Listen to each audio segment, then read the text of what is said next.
Chapter 42. Genius 1 second. Remember, if you want to go. Show.net provides you with wonderful novels to read. Luo Nan stared blankly at all of this. He was completely unable to stop it. Probably because it was pierced by the long thread, the interface of the bracelet that lit up instantly became chaotic, and then the screen went off. But the screen lit up once more in less than half a second and returned to normal. There were still incoming calls, and there were still vibrating reminders. But Luo Nan noticed that the style of the interface was clearly different from before. Furthermore, he looked strangely familiar. He stared at the interface of the wristband in a daze until Shui walked over and reminded him, "Hey, the phone." It was as if Luo Nan had awoken from a dream. Only now did he truly see the message of the communication number clearly. His eyelids twitched, and his first reaction was to block this fellow. In the blink of an eye, the first round of tremors had just ended, but right after that, the second round came. Luo Nan let out a breath and answered the call. In the next moment, a hearty, friendly, and magnetic voice came from the bracelet. "Brother Nan, it's me, Xie Junping." "I know which one you are." Luo Nan really didn't want to pay attention to this person. From yesterday until now, more than 30 hours of torment, as well as the subsequent troubles that could be seen and not seen, all stemmed from this fellow's outrageous behavior. If this bastard dared to immediately show himself, Luo Nan would absolutely be happy to do some experiments on his body that were normally inconvenient. Luo Nan wouldn't even blink. However, Xie Junping's shamelessness had reached a new level. Seeing that Luo Nan was silent for a moment, she immediately apologized profusely. I'm really sorry. Junior Nan, yesterday's matter was all on me. Actually, I should have contacted you last night, but because I had to prepare something, I didn't have the time to talk about it in detail. How about this? I'll go to school right now. Junior Nan, where are you? Let's meet up and I'll apologize to you face to face. Xie Junping affectionately called Luo Nan little brother Nan, but Luo Nan had goosebumps all over his body when he heard it. This fellow must have pondered for a long time on how to address him before coming up with such an answer. Luo Nan really didn't want to be involved with this sort of person. He responded in a lukewarm manner, "Senior, there's no need to be so polite. I have things to do over here." "What is it? Do you need help?" "I'm free today, so I can still lend a hand." Luo Nan shook his head as he listened. "Can't you show some of the arrogance of a rich second generation?" Wagging his tail like that, anyone would know that he had ulterior motives. Strangely enough, Xie Junping's words were filled with nervousness. Could it be that he was still worried about that trivial matter being exposed? It didn't matter if it was the nightclub or the fated one. Luo Nan's understanding of Luo Nan's lower limits would be refreshed if Luo Nan didn't handle this matter well. "It's nothing, I can handle it myself." Right now Luo Nan was completely convinced by his older cousin, Moya's words. Getting entangled with this group of rich kids was bound to not have any good consequences. Li Shueching was like this, and Xie Junping was more or less the same. However, Xie Junping's pestering skills were also first-rate. Efficiency. Why drag it out to an hour when we can finish it in 10 minutes? Where are you? Can you share your coordinates? I'll go find you. Luo Nan frowned, but he instinctively glanced at the interface of his wristband. The screen that had darkened during the call automatically lit up, displaying a small and exquisite interface. It was indeed different. Previously, Luo Nan's wristband interface had a classic automatically formulated theme. The color was white, concise and bright, without any embellishments. But now the main color of the interface had changed to a space blue. There were fine stars decorating it, and even the software icons had been replaced. The problem was that it was still so familiar. Aside from the slight difference in the layout, this was clearly the interface theme of his flexible e-ink screen. Damn it. The matter with the wristband interface was truly strange. Luo Nan felt that his brain wasn't enough to handle it. He didn't want to stay in the noisy office, so he called out to Shui and walked out first. Without a doubt, he was the first person out of this group of students to walk out of the office. Shuelei also wanted to follow, but he didn't know what the problem was. Li Mingde called him back, and he walked back with a bitter expression. Luo Nan walked out, but it wasn't good to leave Shuelei behind. He stopped in the hallway outside the door and waited. Xie Junping was still chattering endlessly there. Hey, Junior Nan. Can you hear me? Give me the coordinates. Coordinates my ass. Luo Nan's thought had just started when he saw the interface of his wristband change. It was the GPS setting area. The relevant coordinates sharing option appeared before his eyes. It was as if an invisible hand had completed the operation in an instant, skipping all the intermediate links. Luo Nan was a bit stupefied. Currently, voice control could achieve this kind of effect for smart devices. But Luo Nan was extremely certain that his mouth absolutely didn't spit out a single syllable. What was truly effective was his telepathic thoughts. Luo Nan held the thought of experimenting and moved his thoughts, share. Sure enough, the relevant option lit up.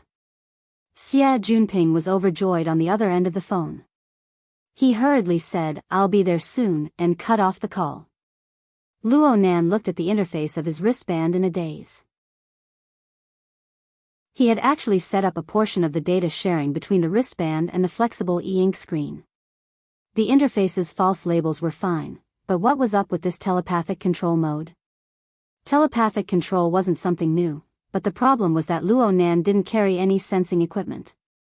The wristband itself didn't have this kind of function. Of course, Luo Nan clearly remembered that there was an extra long wire in the wristband before the marvelous change occurred. And at this moment, Luo Nan suddenly recalled a certain person's words in the Precision Electronics Interest Society: processor, storage module, signal transceiver module, sensor. You don't have any of them. Do you normally use this board as a mirror?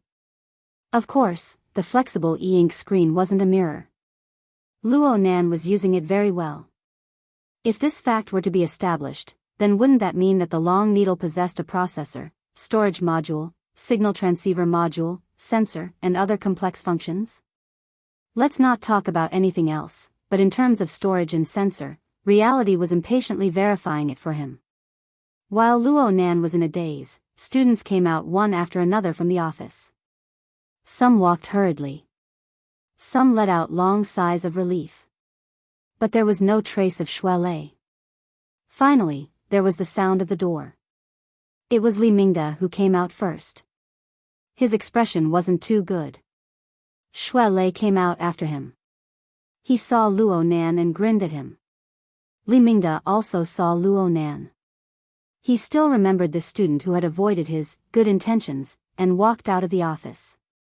His expression sank and he took the initiative to speak. "You're called Luo Nan, right?" Luo Nan was a bit startled and said, consultantly, "Have you chosen your society yet?" "Not yet." "Then hurry up. Don't dawdle." Li Mingde's tone was very firm. Luo Nan didn't know why Li Mingde was in a bad mood, but he didn't care. He just nodded in agreement. The problem was that Li Mingde became angry when he saw Luo Nan's careless attitude. He quickly transformed from the grade consultant to the head of the discipline department. "Also, you skipped class for the entire day yesterday. Your nature is very vile. You must write an explanation. Give the reason why you skipped class. You can understand it as a self-reflection. You must be clear about the facts and you must come up with a reason that can convince the teacher. Otherwise, it will be very hard to obtain a good evaluation for the 3 main courses and 2 auxiliary courses. The pressure in terms of credits will be even greater." Luo Nan didn't say a word.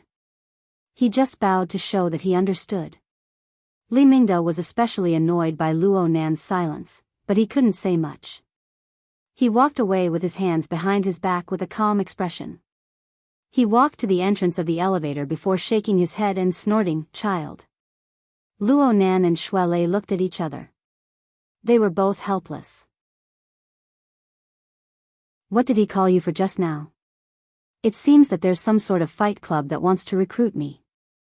He asked consultantly to help him ask and I replied. This was the same as hitting 2 nails in a row. No wonder he wanted to curse. Li Mingde was already 70 years old.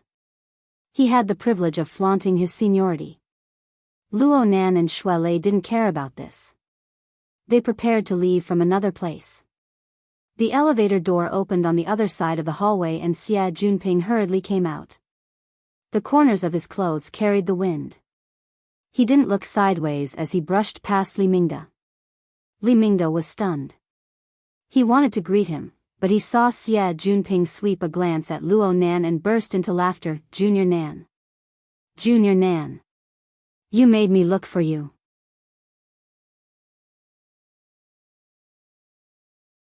Chapter 43. Genius 1 second. Remember if you want to go. Shuanet provides you with wonderful novels to read. After a whole day of recovery and preparation, Xie Junping had completely thrown away his drunken and lethargic image. Love go small say netku at this moment, he was a cheerful and easygoing young man. He chased after Luo Nan with a few steps. He originally wanted to give Luo Nan a hug or something, but he saw that Luo Nan had no such intentions. He could only shake Luo Nan's hand, not letting go.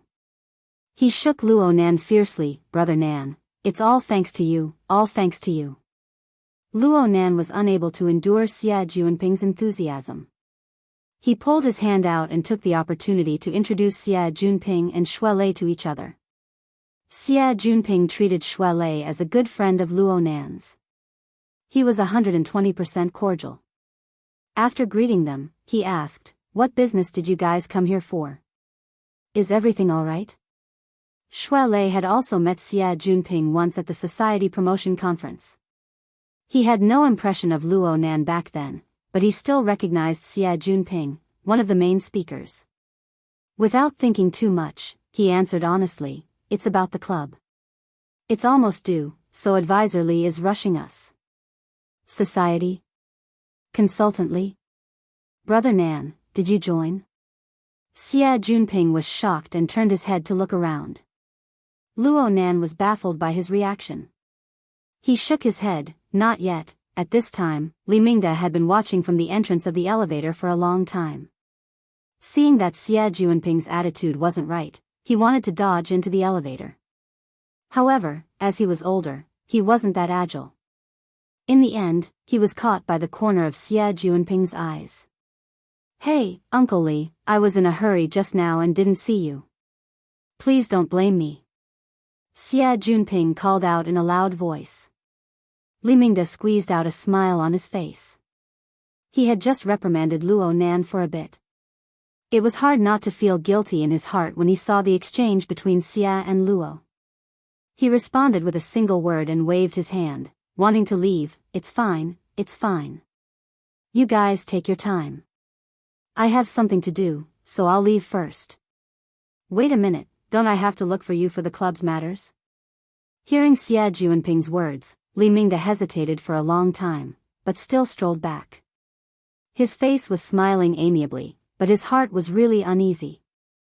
Even though Xie Junping called him Uncle Li so intimately, Li Mingde himself knew that his title as the great advisor was nothing in Xie Junping's eyes. Not to mention his family background, Xie Junping's division of power and responsibilities in the student union and the honor society just happened to be the bane of his existence. As long as he wanted to be happy as an advisor, he had to serve the Xie family's eldest young master well. With great difficulty, he managed to move back. Relying on his old face, he smiled before saying anything. "Junping, you two know each other?" "Uncle Li, don't you know? This is my benefactor, my savior." Xie Junping grinned cheekily, but his tone was serious and would not be misunderstood. "Uncle Li, did you hear about what happened in the R&D district yesterday?" I know. But you don't know this. When it happened, I was on the viaduct next to me. When the earthquake happened, I fell down. If it weren't for little brother Nan risking his life to pull me back, I would most likely be a meat patty by now." "Io, that was close." The more Li Mingde listened, the more nervous he became. Of course, he was nervous that he still had to maintain a caring expression. It was very uncomfortable. Love go little say netku at this time, Xie Junping had already stuck close to him. "Uncle Li, This is acting bravely for a just cause and saving a life. We don't have banners or certificates of merit here. Take care of the credits. Don't say that my, Xia Juanping's, rotten life isn't worth 2 or 3 credits. The corner of Li Mingda's mouth twitched. He didn't know how to respond. A few seconds later, Xia Junping was the first to wake up.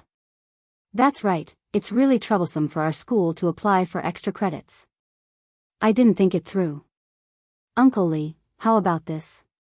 Let's put in some effort in the club. No matter what, I can't treat my benefactor unfairly, right? Li Mingda felt as if he had become a dough, allowing Xia Junping to knead him as he pleased. Unfortunately, he still wanted to maintain the little bit of airs he had in front of his students. For a time, he could only say NN. Then it settled. Xia Junping forced Li Mingda to promise quite a few benefits. Only then did he send Li Mingda into the elevator with a chuckle and wave goodbye. He turned to look at Luo Nan and Shui Lei with a wink. It's done. Elder illustrious virtue is quite easy to talk to. Luo Nan and Shui Lei glanced at each other. They both smiled wryly. Shui Lei had a straightforward temperament, but he wasn't stupid. He saw that Xia Junping had rushed over to find Luo Nan for something, so he didn't get involved. He chatted a bit with Xia Junping and expressed his thanks. Then he said that he and his girlfriend were going to prepare for tonight's gathering, so he took his leave. Luo Nan also wanted to leave, but he had second thoughts. It would be better to clarify things today. He had to understand where Xia Junping's enthusiasm came from. There was no one else around, so Xia Junping spoke more openly. He moved closer and asked, Li Mingda was acting weird just now. Did he make things difficult for you before? Luo Nan laughed but didn't say anything. I knew this old thing wasn't reliable. It's not like he's relied on the club to make money for a day or two. But there definitely won't be such a thing in the future. There are 2 types of teachers in Acumen College. One type is the teaching type. The other type is the nanny type. Li Mingda is the latter. Of course, he has to pay for it. Now that he knows of our relationship, he'll be meticulous in every possible way. Xia Junping unconsciously brought out the boldness of a young master, but soon he thought of Luo Nan's dark hero moral standards. He was a bit embarrassed. Junior, just listen to me. Reality is, I understand. Luo Nan didn't want to talk about this topic anymore. Xia Junping seized the opportunity to start building relationships with large schools. I know that Junior Nan doesn't want to waste your energy on this matter. It's easy. Yesterday, you saved my life and protected my reputation. It wouldn't be excessive to say that you've given me a new lease of life. From now on, Junior Nan, your business is my business. Let's not talk about anything else. Seizing connections in the school and sprinkling money in society are my specialties. In the future, if you need to solve any problems in the school, or if you have any expenses outside, just say the word. Your old bro, will blink my eyes and I'll tell you that I'm not raised by a human. Most of his words came out of his mouth, but there was still some sincerity. It was just that he spoke too much, making people unable to feel at ease. He might have lost his mind and spouted nonsense. In the end, both sides would be embarrassed. Luo Nan had a sense of propriety in his heart. He treated Xia Junping the same as before. Senior's words are too serious. Xia Junping moved closer and revealed a mysterious smile. Brother Nan, it's not my style to thank you with empty words. How about this? I'll take you to a place. Senior, don't misunderstand. Let's talk seriously. I came here today to truly express my thanks. My attitude is very serious. Junior, you must give me some face. Xia Junping grabbed Luo Nan's arm and brought out a stubborn attitude. It's not even 6:00 yet. The club activities haven't ended yet. Junior, give me a bit of time. If you're not satisfied at 6:00, you can turn around and leave. I absolutely won't stop you. Luo Nan lowered his head to look at the time on his wristband screen. What entered his eyes was a sheet of pitch-black darkness. He tapped it again and a low battery prompt appeared on the screen. Then he entered a low-power standby state. The battery consumption was a bit fast. Luo Nan remembered that his wristband still had at least half of its battery left. Normally, it wouldn't be a problem for it to last for a month. The current situation clearly didn't make sense. He muttered to himself for a moment before he was forcefully pulled by Xie Junping into the elevator.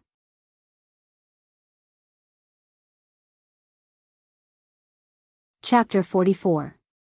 Genius 1 second. Remember if you want to go? Shoa.net provides you with wonderful novels to read. Xie Junping had already prepared the car downstairs. Acumen College forbade all outside vehicles from entering. What Xie Junping prepared was only an electric sightseeing car. Just like the one that Li Shuecheng was using in the hospital this morning. It seemed that this kind of car was the standard for the rich second generation in the school. Luo Nan's mind stirred a bit when he thought of Li Shuecheng. He sized up Xie Junping with a bit of scrutiny. There was no reason for Xie Junping, who was in the same position as the Burning Wraith, to be exempt from the wantonly distribution of seeds by the Burning Wraith yesterday morning. Luo Nan still remembered that Xie Junping's emotions were on the verge of collapse at the time.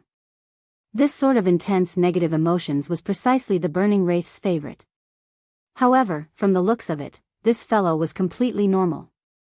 At the very least, there wasn't a demonic shadow leaping out from his body and screaming at Luo Nan to kill him. Xie Junping naturally didn't know that Luo Nan's thoughts had turned in an instant. He dragged Luo Nan into the car and personally acted as the driver. He drove the car to the northern district of the campus. Luo Nan sat in the front passenger seat and pondered for a bit. The mental plane vibrated, and the heavily chained crow extended out from between his eyebrows. It paused for a moment, then it continued to extend out, drawing close to Xie Junping's body. At the front of the chain, the red light of the abstract symbol flickered, almost like a demonic eye. However, what it observed and sensed was a darker and more profound level. Several seconds later, the red light abruptly increased in intensity, the light almost piercing into Xie Junping's body. However, the heavily chained crow let out a cry, forcefully suppressing this disturbance. There's something fishy going on. Luo Nan wasn't that surprised. After all, logically speaking, it would be strange if he didn't. Moreover, the one inside Xie Junping's body was clearly far less mature than Li Shuecheng's. It was still in a half-hibernating state, and was using Xie Junping's qi and blood to conceal its aura. If Luo Nan were to use himself as a reference, this was probably the stage before he clashed with Li Shuecheng on the warship yesterday. It had already been 2 days, yet it was still so stunted. Perhaps it was due to the host's personality. The chain circled around Xie Junping's body a few times before slowly retracting. Wait, Luo Nan didn't act blindly without thinking. Ever since he had swallowed the other Burning Wraith, his understanding of his own abilities had deepened by a large margin. His thinking and application became more comprehensive. Currently, his abilities could be roughly divided into 2 areas. Part of it was the heavily chained crow, representing the power of the format of "My Heart's a Prison." It was relatively restrained and like a stabilizing needle, it controlled and suppressed the abnormal changes inside and outside. The other part was an abstract symbol formed by the Burning Wraith, which could be shortened to a wraith sign. This thing retained a considerable part of the functions of its original form. It was extremely invasive, like a ferocious beast foraging for food. Its senses were sharp, and its appetite was greedy. From time to time, it would want to do something big. At the present stage, the suppressive power of the chains was overwhelming. The wraith sign could only lie dormant and wait for an opportunity in the vast majority of circumstances. Only in especially intense stimulation, such as the other Burning Wraith, the killing intent directed at Luo Nan, or the eruption of extreme emotions nearby, would the wraith sign be activated. Moreover, all of its actions were under the control of the chains. From this, Luo Ji clearly understood that his foundation lay in the heavily chained crow, in the format, and that the wraith sign was just an application tool. When it came to tools, one had to carefully study their principles and usage. Xie Junping was a pretty good reference. Well, it could be said that it was a small revenge. Luo Nan's mind stirred as the chains retracted. He commanded the chains to streak across his wrist, making noiseless contact with the wristband.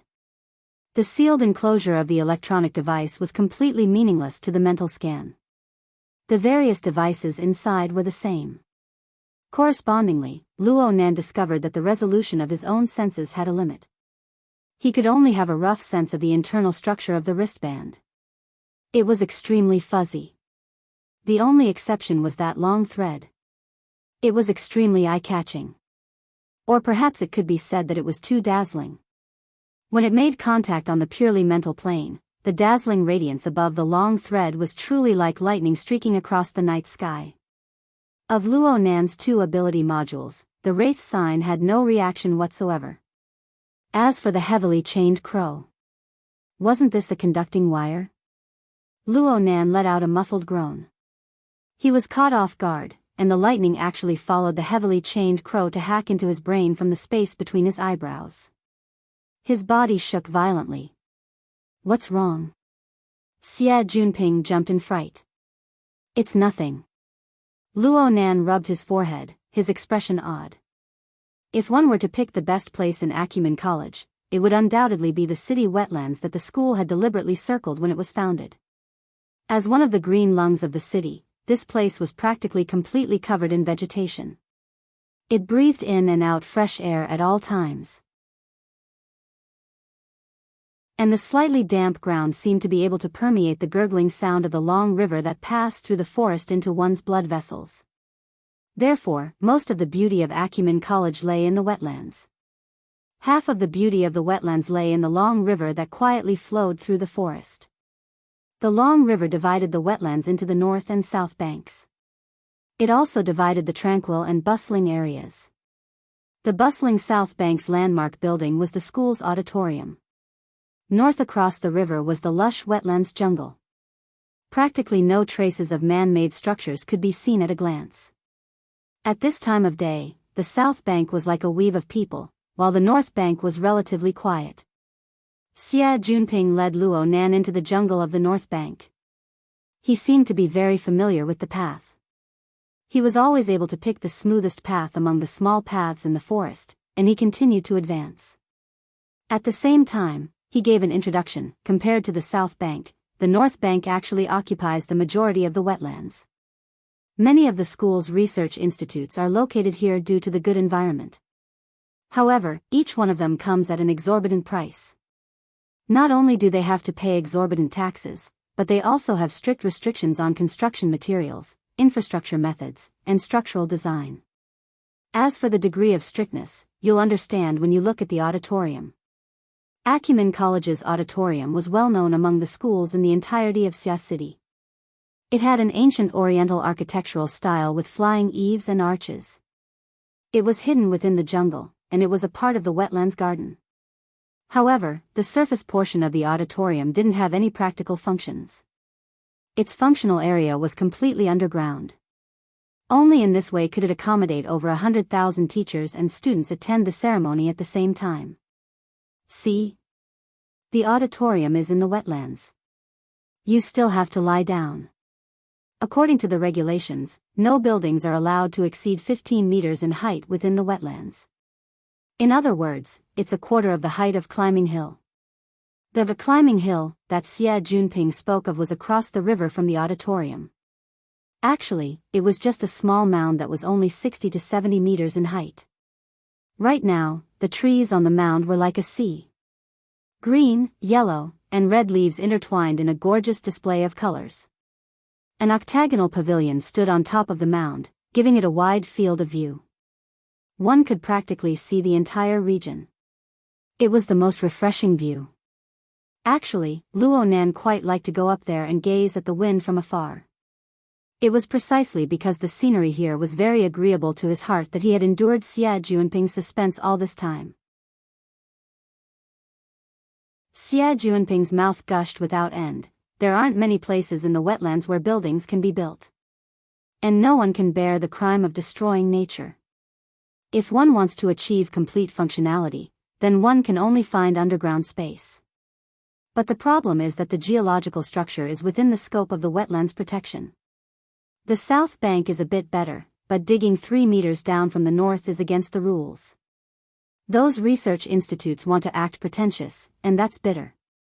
Having said this, he winked. However, there are always exceptions to everything. Xia Junping extended his finger forward, letting Luo Nan look at the depths of the jungle.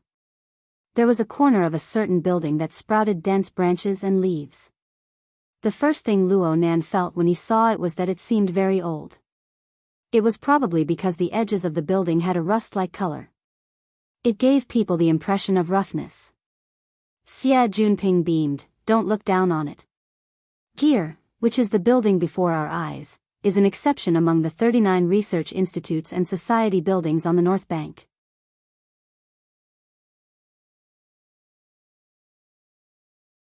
Chapter 45. Genius 1 second. Remember if you want to go. TalkNet, providing you with wonderful novels to read. Gear? Yes. The name is quite strange, right? But I feel like I won't be able to find a more appropriate description in a short amount of time. Xia Junping was like a hard-working salesman, but the results were mediocre. Luo Nan pressed his forehead lightly.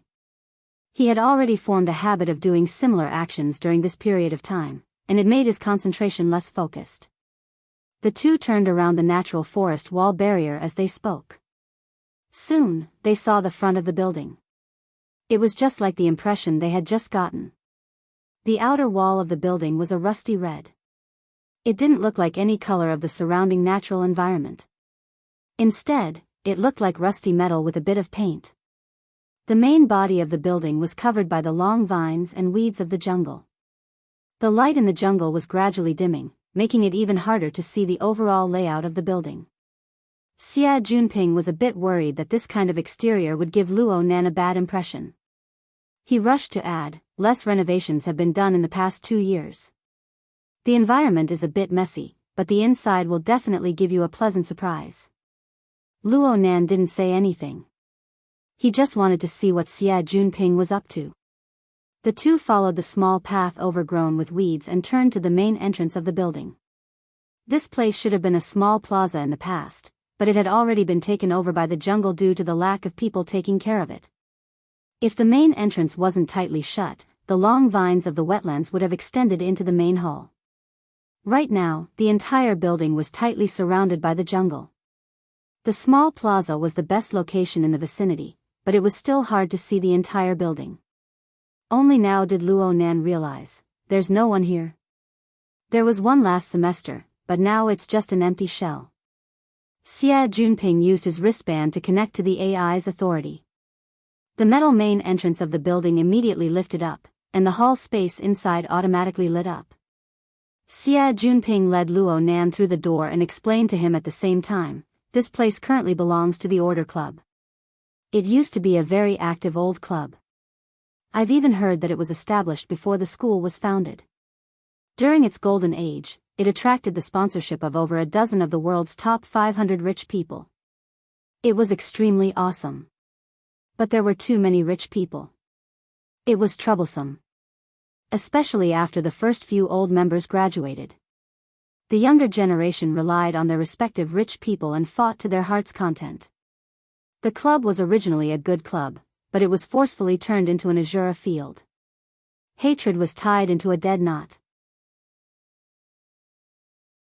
In 90 and 93, 2 major incidents occurred consecutively, and the nature of the incidents was very bad. The school banned the recruitment of new members, and the club collapsed in an instant. At this moment, the two of them walked into the empty hall. The square layout could not be seen here. The spiral staircase, the vertical elevator, and the circular corridor divided the hall, but there was also a hint that it extended into a wider space. Xia Junping shrugged. The main structure of this building is the circle. That is probably why it is called gear. It was said that there were 15 main rooms, halls, and a large courtyard that connected all the floors. They were all round, insanely round. You might feel a little dizzy at first, but you'll get used to it. Luo Nan didn't feel any discomfort. On the contrary, he was a bit curious. Xia Junping continued to introduce, the club has indeed reached its end in this generation. Actually, the qualifications to recruit new members were going to be restored this semester. But those idiots didn't court death. Last semester, a financial problem occurred. All of the rich people withdrew from the club, and the flow of funds was completely cut off. The old members left the club one by one. The few that didn't leave were all related to the case. They are still under investigation. Once their crimes are confirmed, the club will automatically disband. Xia Junping sighed hypocritically. The club hasn't even disbanded yet, and there are already people fighting to the death outside. Luo Nan was a bit surprised. This place is very popular? Of course. The club in the school has been eyeing the North Bank for a long time, especially gear. It occupies half a hectare. It is already one of the best among the clubs and research institutes. It was the most eye-catching building on the North Bank back in the day. Over the years, those rich people have added quite a few things to it. More importantly, this is the only location on the North Bank that can be dug deep. Of all the research institutes and club buildings on the North Bank, this is the only place that has enough underground space. In this aspect alone, there was no one that could compare. Those people are throwing money at each other right now. They're just short of ripping each other apart. Xia Junping's spittle flew everywhere as he spoke. The problem was that Luo Nan was completely indifferent to this sort of gossip. His face was stupefied. Xia Junping couldn't help but feel a strong sense of defeat, as if he was flirting with a blind person. He could only take the initiative to give a hint. Junior Nan, don't you want to know who will be taking over in the end? Luo Nan shot him a glance. The results haven't come out yet, right? There are only two left. The Construction Society and the Mystic Arts Research Society will take turns bidding. Let's see who can suppress the other. The results will come out in the next 2 days. I feel that the Mystic Arts Research Society has a much higher chance. The Mystic Arts Research Society? Luo Nan naturally paid more attention when he heard that it was the super club that he had misunderstood. Xia Junping's face revealed a strange smile. The Mystic Arts Research Society is going all out for the sake of obtaining this place. They have already promised to completely take over all the debts and personnel of the Order Club. Hee hee. They don't even think about it. Even if everything goes smoothly, it will be next semester before they finish the process. But if no one takes care of this damned place, it will soon become ruins. When the time comes, it may not be worth the price. Junior Nan, don't you agree? What kind of logic was this? Luo Nan swept his gaze across the large hall. He confirmed that there was certainly an automatic cleaning system here. Perhaps there were even intelligent machines. There was practically no dust floating in the area that he could see. With this degree of maintenance, let alone half a year, there wouldn't be any unforeseen changes even if another 10 years passed. But Xia Junping's words were completely based on another objective. Luo Nan roughly understood. Xia Junping's attitude was already completely clear when he spoke to this point. Junior Nan, you see. If you want to protect the assets of the club to the greatest degree, then you need someone to maintain this building and maintain basic operations. But the resources and connections of the Order Club are of the past. Aside from a pile of debt, there is nothing else. If you want to do this, then you need to spend the funds of the student council. If you calculate it down to a minimum of 100,000 a year. This is all a deficit. If there is a person who is willing to enter this already declining club at this time and spend his precious private time to carry out maintenance work for free. Moreover, he doesn't have any club activities to increase his connections. Oh my. That's a huge sacrifice. Junior Nan, this kind of person is hard to find. Your big brother has been worried about this matter for the past few days to the point that my hair has turned white. You see, can you help me solve this problem? Luo Nan looked at Xia Junping's performance and was speechless for a time. But he was completely clear about Xia Junping's intentions. This was probably a roundabout way to save the country. According to Xie Juanping's plan, Luo Nan needed to first join the Order Club, which was already on the verge of collapse, and become an official member. Then he would endure for half a semester. Then the club would merge and he would become an unshakable extra. He would enter the Mystic Arts Research Society. This was what Xie Juanping had already promised. This path looked quite good. Of course, it required a high-level cadre of the student council like Xie Juanping to take action. Only then could a club on the verge of collapse be able to go through the entire process and forcefully stuff a new student in. However, the Mystic Arts Research Society was backed by a large financial backer. It was also a circle of rich second generations. Would they really acknowledge Xie Juanping's crude shoehorning? At least right now, Xie Juanping was very confident. He chuckled as he pushed Luo Nan into the elevator. Relax, relax. I'm very familiar with that side. According to the people in the inner circle, they're really sparing no expense in this merger. I've already given them a heads up before. 1 or 2 people isn't much. Junior Nan, I'm not being unreasonable. If it weren't for yesterday's confusion, causing you to miss your exams, why would we need to go around in circles? This damned place hasn't had a good time ever since Yan Hong's reputation was ruined and the research team was disbanded. They say that we're taking advantage of them. I'd even say that we're committing a crime. A certain name entered Luo Nan's ears and he stopped in his tracks.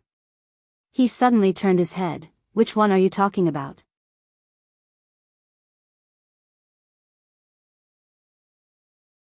Chapter 46. Genius 1 second. Remember if you want to go? Show.net provides you with wonderful novels to read. Oh, right on target. Xie Juanping's eyes were practically brimming with tears when he saw Luo Nan's intense reaction. Was it easy for Brother MB to hold it in the entire journey? Wasn't it to see this expression on your face? Xie Juanping felt that all of his homework hadn't been done in vain just from this instant's harvest. Even someone as wooden and reserved as Luo Nan had to break through when facing his family's great enemy. His degree of devotion had clearly increased by several levels. If this goes on, I'm not afraid that you won't accept my kindness. Feeling that things were finally on the right track, Xie Juanping relaxed and felt that his acting skills were off the charts. He blinked and pretended to be innocent. What do you mean by that? Luo Nan stared at him. You said Yan Hong. Which Yan Hong? Xie Juanping inexplicably felt a bit weak when facing Luo Nan's gaze. But he still answered step by step. It's the one who used to be a professor at the academy. The one who had an academic scandal in the year 90. Xie Juanping spoke in a roundabout manner, but Luo Nan's words went straight to the heart of the matter. The one that came up with archetype formatting theory? His laboratory is here? Yes, I've been here since I was hired as a professor in 1983 until 1990. Xie Juanping could recite the information he had just collected fluently. If he remembered correctly, these were precisely the 2 most important ear nodes that Zhang Yingying had analyzed to have an impact on Luo Nan's life. Luo Nan was silent for a few seconds. He moved to the side, no longer blocking the elevator door. Xie Juanping took the opportunity to enter, chose a floor, and the elevator began to descend. In an enclosed space like the elevator, where there was nothing to do, silence was the most awkward. Xie Juanping tried to liven up the atmosphere, but Luo Nan took the initiative to speak. Senior, looks like you've done a lot of homework. It's here. That's it. Xie Juanping didn't want to be an idiot who did good deeds without leaving his name. Talking to smart people really saved him a lot of effort. He grinned and said, it's all right. Helping you, Brother Nan, is also to relieve my guilt. Naturally, I have to do my best. The so-called effort was not an exaggeration at all. In order to come up with this idea, Xie Juanping also scratched his head. Luo Nan's society crisis. Yan Hong, who was suspected of stealing Luo Nan's grandfather's research results. The Mystic Arts Research Society's development plan. In the end, they were able to find this explosive point that perfectly converged many elements. However, Xie Juanping was worried that his private investigation would make Luo Nan unhappy. He hurriedly began to patch things up. Junior Nan, I didn't purposely dig up your background. In this day and age, information is everywhere. I just don't like the look of that bastard Yen Hong. He's too damn annoying. Junior Nan, you've been suffering these past few years. Luo Nan turned to look at him. Senior, you really know quite a bit. That's about it. Xia Junping smiled awkwardly. Luo Nan's thoughts ran far too deep. His intense emotions only lasted for a fleeting moment. Now he had returned to his normal state of not showing his emotions on his face. Hard to please. At this time, the elevator had reached the 4th floor, which was about 15 meters underground.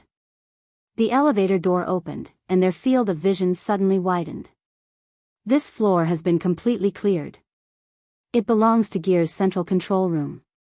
The basic layout of the building was that the 4 floors above ground belonged to the Society's activity area, and the 7 floors below ground belonged to the experiment area. The underground space exceeds the above-ground space. Of course, this is the only building on the North Bank to have such a thing. Xia Junping forcefully raised his spirits and explained to Luo Nan, right now the central AI is operating at a low consumption rate. I'll activate it later and we'll be able to find out just how many usable resources are left in this building. Luo Nan's focus was on something else. Can we still find Yan Hong's experimental data from before? This really isn't easy. Xia Junping scratched his head and said, back when Yan Hong's academic scandal broke out, it was said that he specifically designed an experimental accident to destroy many key locations and annihilate the evidence. Afterwards, Quantum Corporation received all of his experimental legacy and they pretty much cleaned out this place. But if we look carefully, we might be able to harvest something? Xia Junping was afraid of dispelling Luo Nan's interest, so he forcefully changed his words in the end. Luo Nan was very clear about these thoughts. He knew that if he didn't clearly express that he enjoyed it, who knew how long this person would be on tenterhooks? But here came the problem. Even if Xia Junping had a life-saving grace, even if Xia Junping held a not insignificant weakness in his hands, was there really a need for Xia Junping to be afraid to this extent? So much so that he was nearly sick many times. Was it because of the burning wraith? One was scared to death. The other hated to death. Xia Junping and Li Xuecheng could be considered two extremes. Oh. Luo Nan suddenly thought of Li Xuecheng and his mind stirred. It seems that the news from this morning should have spread. Especially within this small circle. Rumors and whatnot flew the fastest. He stared at Xia Junping, looking pensive. Xia Junping just felt uncomfortable from head to toe. He was about to speak again when Luo Nan beat him to it. I heard that Li Xuecheng is Senior's best friend? Xia Junping jumped in fright. He really did jump back half a step. His reaction was extremely intense. There's no such thing. You absolutely must not misunderstand. Misunderstand what? So what if it's a misunderstanding? Xia Junping's face was embarrassed, nervous, and even a bit fearful. He spoke all the more carefully. Junior Nan. I'm saying that my relationship with Li Xuecheng is very ordinary. This matter. I'm talking about yesterday's matter. What's the difference between yesterday and today? Luo Nan's series of questions nearly caused Xia Junping to collapse. So Luo Nan didn't force him any further. He just confirmed a fact. It seemed that this fellow Xia Junping was the one who had misunderstood something. A few clues converged in his mind. It was as if he had constructed a sketch out of thin air. Luo Nan's thoughts suddenly became clear and he blurted out, Senior was also in the medical department this morning? The moment he spoke, he discovered that this judgment had jumped far too far. However, the results were extremely shocking. Xia Junping staggered, nearly falling face first onto the ground.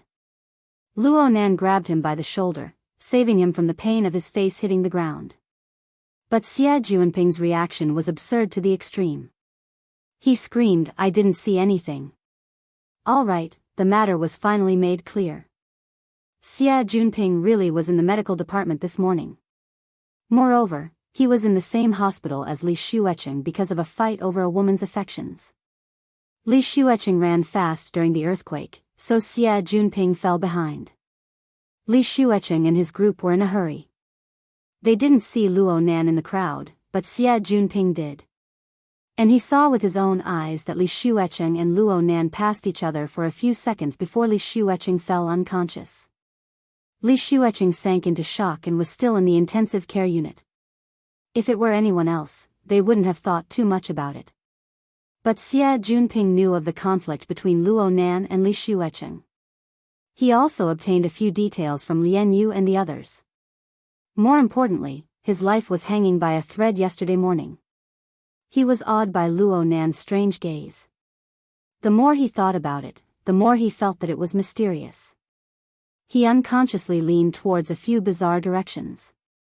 He originally wanted to find Zhang Yingying to discuss this, but for some unknown reason, he was unable to contact her for an entire day. It was as if the hidden indigo firm had closed down. Perhaps he could only do it himself and think of this move. On one hand, he wanted to build a good relationship with Luo Nan. On the other hand, he wanted to recruit a capable person.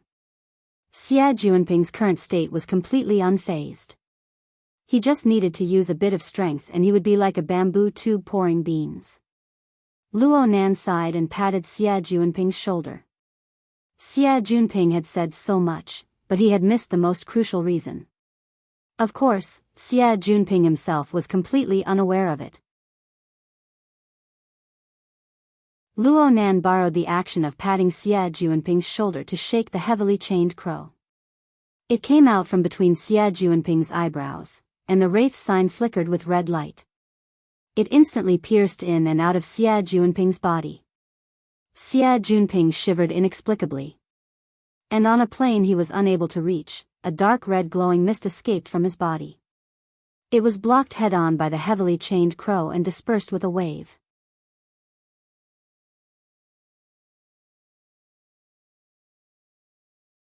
Chapter 47.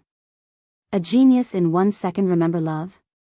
SpeakNet, providing you with wonderful novels to read. Luo Nan deliberately suppressed the wraith sign's devouring of his life essence.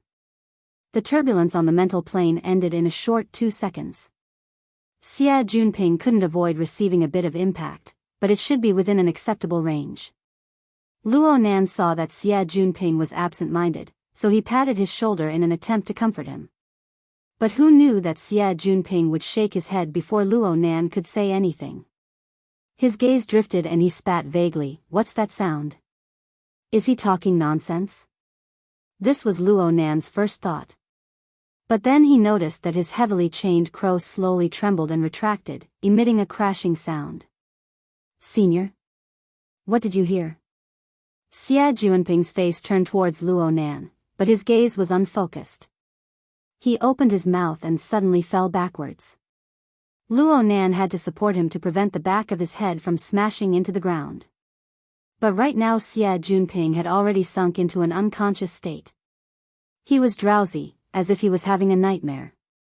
His body temperature rose and fell, causing his wristband to start a health alarm and send a signal outwards. The problem was that they were 15 meters underground, and they were in the former laboratory. The signal shielding was in place. No matter how advanced the wristband was, it was destined to be useless. The effects of destroying the parasitic burning wraith were this serious? Luo Nan absolutely didn't expect this. He had clearly controlled the damage to Xie Junping's life force. Could it be that the connection between the burning wraith and Xie Junping on the mental plane was deeper than expected? Luo Nan's expression was grave. He let Xie Junping lie on the ground, and the heavily chained crow came out again. He let the wraith sign probe Xie Junping's body from inside out. The problem was that there were no more abnormalities. At least on the level that the wraith sign was able to probe. As for the state of Xie Junping's body, Luo Nan was even more powerless. The structure of the human body was far too precise and complex. Luo Nan had used drugs to shape his format and mutate his nervous system. This was already a bold cognition and transformation of the body. But what he understood was still a drop in the ocean. Luo Nan really didn't wish for Xia Junping to be like this. But things had already happened. He couldn't do anything about it. He pondered for a moment, then he carried Xia Junping on his back. He prepared to deal with Xia Junping on the surface. From the functions of Xia Junping's wristband, as long as the signal could go out, he should be able to alert the network and call for medical help. Truthfully speaking, carrying Xia Junping on his back wasn't easy for Luo Nan at all. This guy weighed about 70 to 80 kilograms. He was unconscious and didn't know how to cooperate, which made him even heavier. Luo Nan was soon covered in sweat. Fortunately, the elevator was in sight. He freed a hand to press the button, but he clearly heard a warning beep at this time. It seemed to be coming from Xia Junping's wristband. Luo Nan thought that something was wrong with Xia Junping again.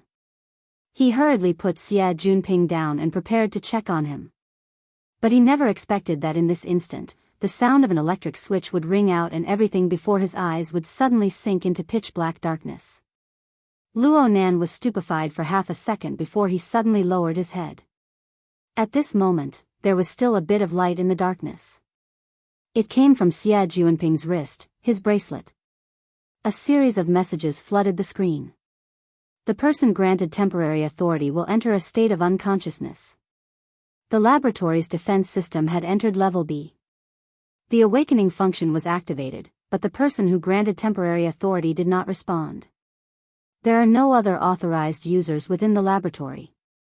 The laboratory's defense system entered Grade A status.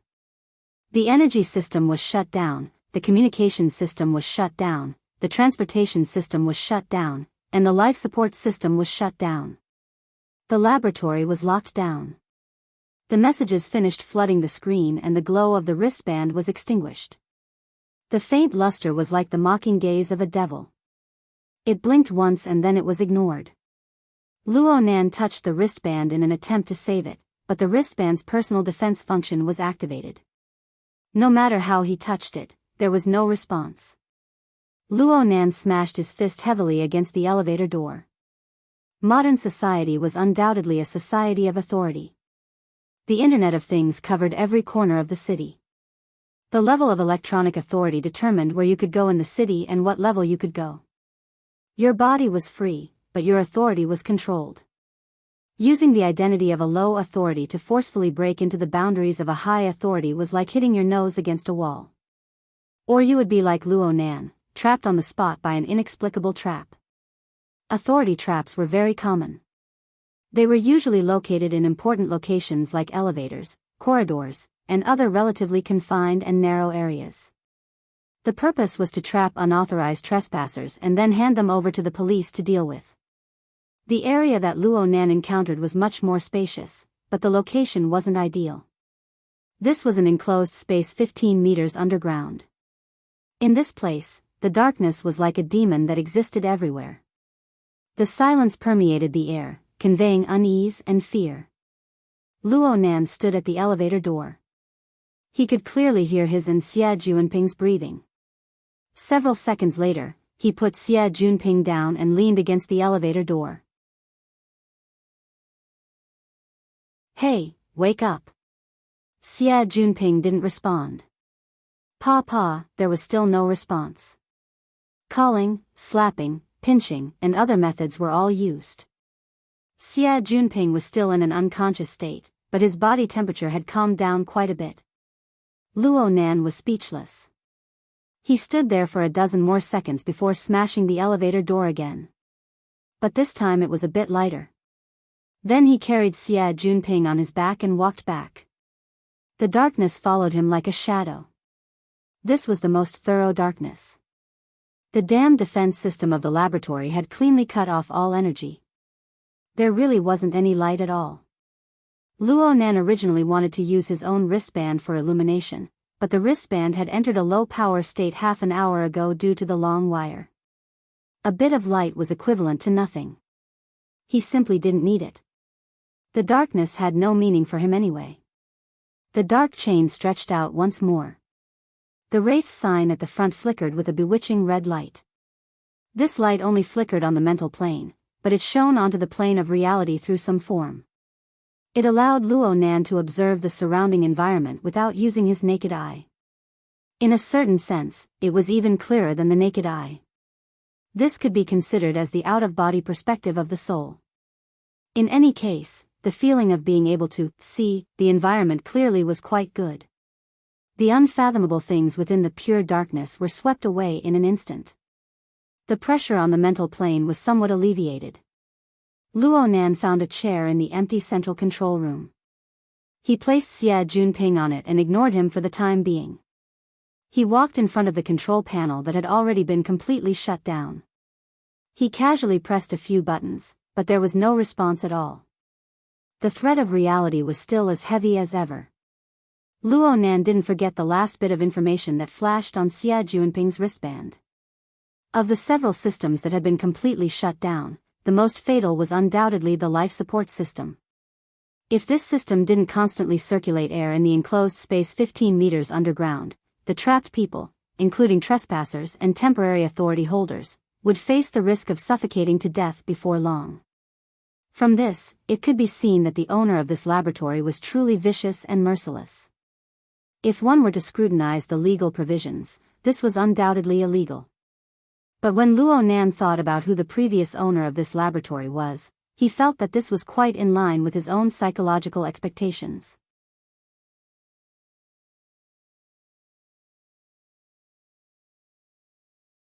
Chapter 48. Genius 1 second. Remember if you want to go? Shaw.net provides you with wonderful novels to read. The previous owner of the laboratory, Yan Hong, was the one who put forward the archetype formatting theory. It had flourished for a time in the 80s, and this reputation was obtained by stepping on the shoulders of Luo Nan's grandfather. Love goes small say Netka. Back then, when Luo Yuandao was involved in human experimentation, the media had focused on the wilderness, the vagrants, the victims, and other more explosive details. However, they did not pay much attention to the person who exposed the matter. Coupled with the so-called witness protection policy, the identity of the key witness had never really entered the public's attention. But Luo Nan knew very well that the one who did this was none other than Yan Hong, who had worked in the same research institute as Luo Yuandao. Not long after Luo Yuandao's lawsuit was finalized, Yan Hong proposed the prototype formatting theory, and gained a huge academic reputation. But it was precisely because of this that he fell so miserably after being exposed for plagiarizing Luo Yuandao's experimental data in 1990. The outside world did not know, but the academic world still had fresh memories of this case, and they were clear on many of the details. However, due to the special nature of Luo Yuandao's case, as well as the involvement of Quantum Corporation, everyone kept it a secret. It was only circulated within a small, closed circle, and was not exposed to the public media. During the investigation by the Scientific Research Ethics Committee, Yan Hong deliberately caused an experiment accident and destroyed the evidence. His actions were also extremely bad. After this incident, Yan Hong's reputation in the academic world was completely ruined. In the end, he disappeared without a trace. It was only natural that such a person would set up some death traps in his own laboratory. Right now, Luo Nan had quite the thought, this is how it should be. Then he felt indescribably excited. Yes, it was excitement.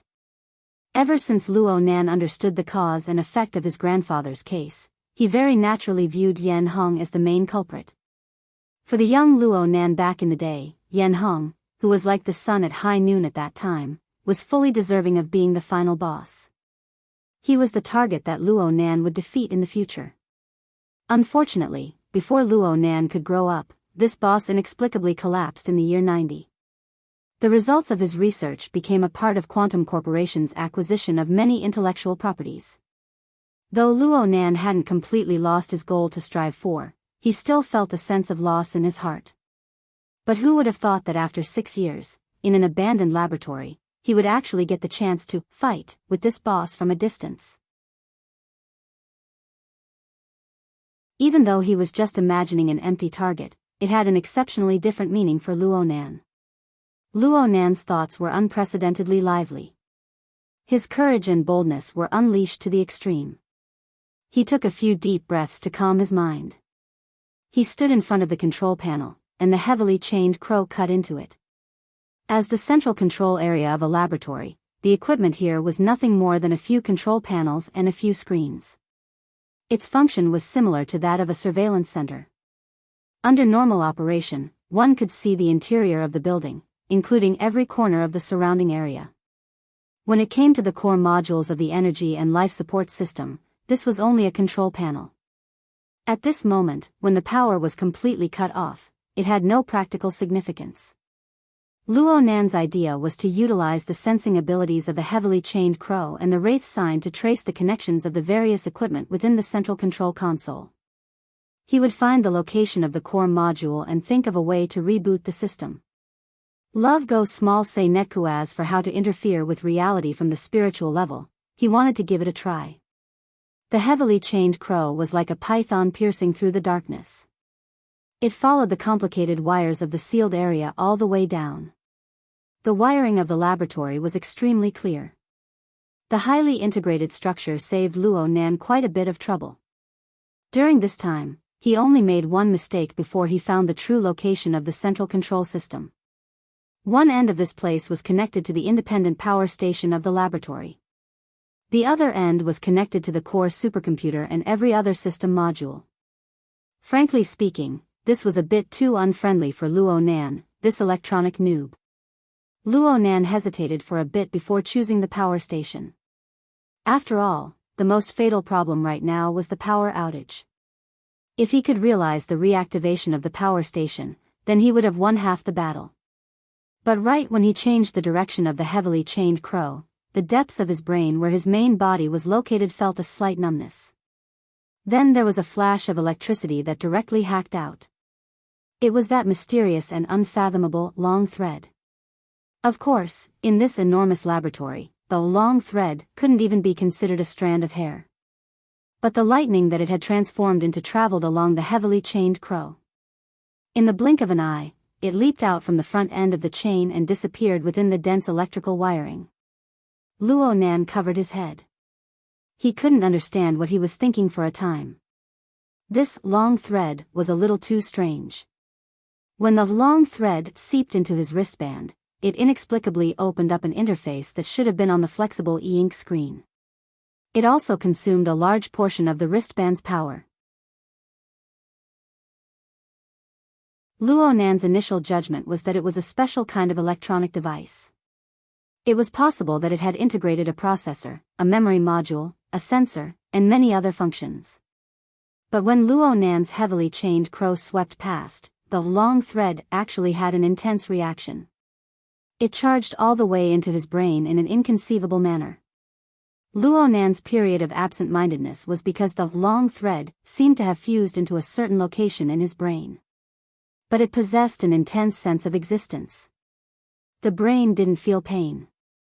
The so-called sense of existence was either a kind of abnormal electrical signal or a kind of reaction on the mental plane. Luo Nan was inclined towards the latter because the long thread clearly had a subtle exchange of information with the heavily chained crow. It was just that he was still unable to understand the level of information. Luo Nan had already given a rather high evaluation of this magical toy that the coward had hidden in the flexible e-ink screen. But today, this thing had given him a new surprise. Even though the long thread had broken away from the heavily chained crow, there was still a clear connection between the two.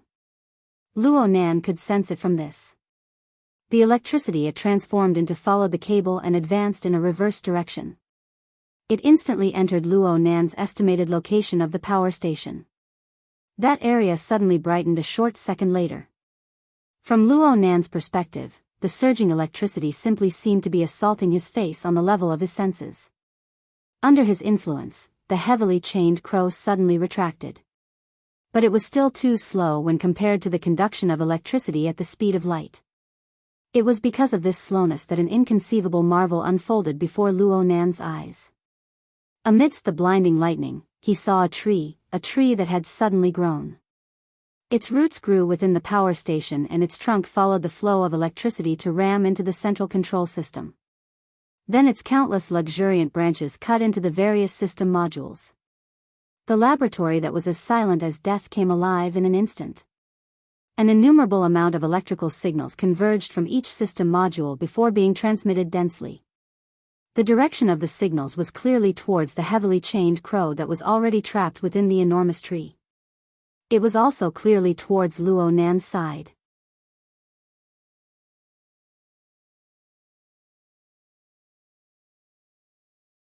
Chapter 49. Genius 1 second. Remember if you want to go? Show.net provides you with wonderful novels to read. The most tragic epileptic patient in history? It was as if Luo Nan could already see his miserable end in this instant. Love Go Small Say Netka. This also reflected a deeper understanding of his. The structure of the long line, at this moment, was like a huge neuron. As the basic signal processing unit of the human body, the ideal model of the neuron was almost the shape of a tree. The branching branches are the dendrites that receive information. The main part is the axon that transmits information. The axon endings of the anterior neuron were similar to the roots of a large tree. They then contacted the dendrites of the posterior neuron to realize the conduction of neurotransmitters and electrical signals.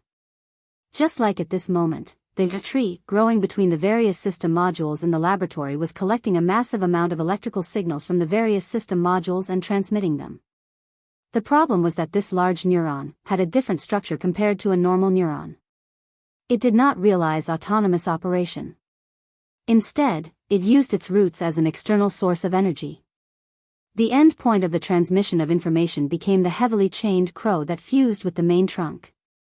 In fact, it was Luo Nan.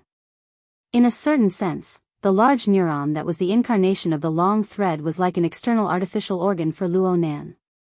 This was a very magical thing. If it was used well, it would have endless potential. However, the information transmission mode of large-sized neurons was much more violent than that of normal neurotransmitters. Hundreds of millions of electrical signals swarmed in. No matter who it was impossible for them to process such a huge amount of information that passed through the same route at the same time. Luo Nan tried to sever the connection with the heavily chained crow, but how could this sort of subtle connection on the mental plane be so easily severed? It was as if he could already see himself drowning in the electrical signals and suffering from convulsions in an instant. However, what Luo Nan waited for wasn't a flood of electrical signals a second later. Instead, it was a bright and familiar interface. The central control room lit up, but it wasn't the brightly lit kind. The energy and information controlled by the large-sized neurons were presented in a rather restrained manner. An exquisite and peerless transformation was completed between the enormous amount of photoelectric signals.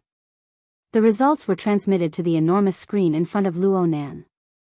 What was displayed on the giant screen was none other than the flexible e-ink interface that had accompanied Luo Nanda for 5 years. Without a doubt, this was another masterpiece of the long line. On the small screen of the bracelet, and on the giant monitor screen that spanned half the room, it used this method to announce its existence. Luo Nan was a bit stupefied when facing the enormous flexible e-ink screen interface. At this moment, what he saw was not only the flashing interface, but also the operating principles behind it. The structure of the large-sized neuron was full of the flavor of bionics. As a nerve cell, it naturally had the basic structure of a cell body. Through the heavily chained crow, Luo Nan discovered this region at the junction between the main trunk and the branches of the large tree. This was the first place where the tremendous amount of electrical signals were transmitted back from the lush branches. Functions that Luo Nan was unable to explore were integrated here. But at the very least, it had the functions of analysis, filtering, transcoding, and compiling. It was like a set of processor chips, or perhaps it was an auxiliary subbrain. First, it transformed the enormous amount of signals into something concise, clear, and easy to understand. Only then did it truly return to the central control system and Luo Nan's brain. This prevented massive amounts of information from damaging the brain, truly realizing the incredible function of an external neuron. This was not some fantastical thing, but a real operating mechanism. Love Go Small Say Netka. The information technology involved in the conversion of mental and material signals, the interaction technology between man and machine, was undoubtedly something that people could only look up to. Was this a level that Earth's technology could reach? Luo Nan pondered for a while, but he still didn't gain anything. He could only return his attention to the interface that he could understand.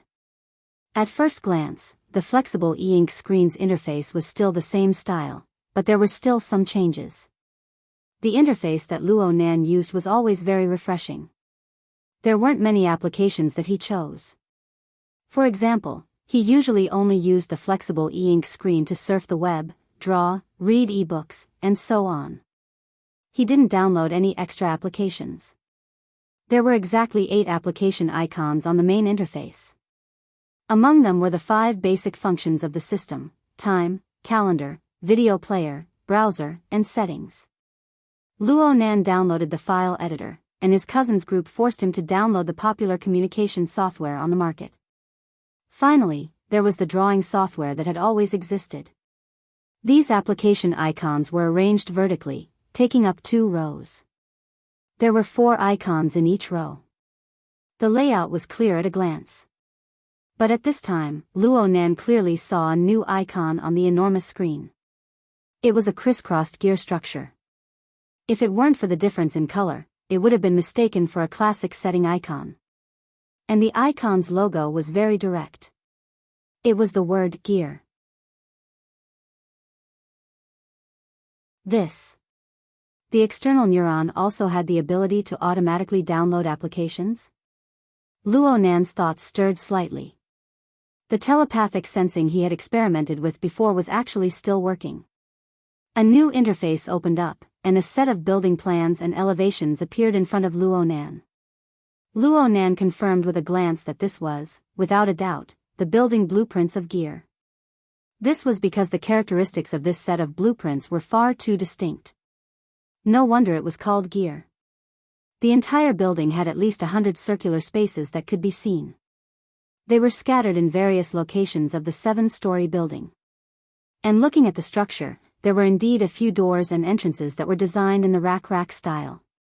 Just looking at the floor plan, the entire building was like a heavy machine.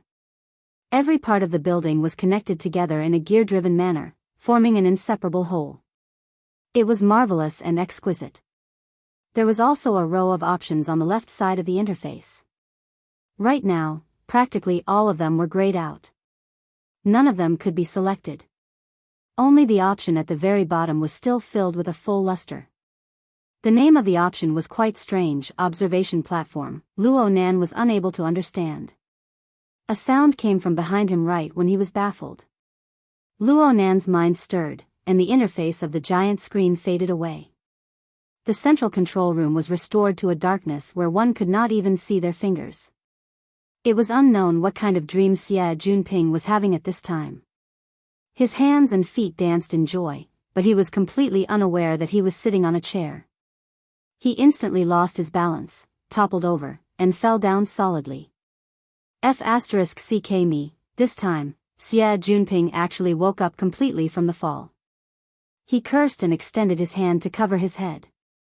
He opened his eyes, but all he could see was darkness. He clearly hadn't come back to his senses.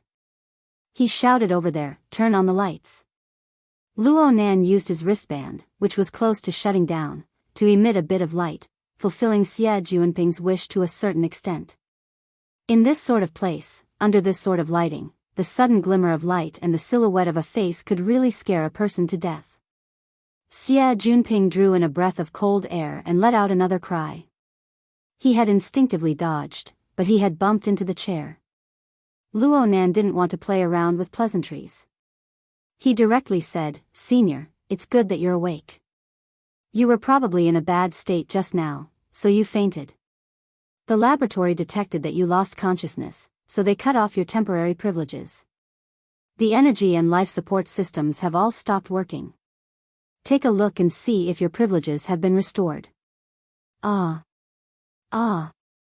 Xie Junping used 5 seconds of time to digest the information Luo Nan transmitted. He immediately quivered and finally woke up. He didn't have the time to ask how he fainted in the end. He immediately lit up his wristband and dealt with the issue of privileges. About 3 seconds later, Xie Junping kicked away the chair next to him with a loud bang. Then, he started cursing loudly. Damn it. You said I need to reapply. Give me a fucking signal.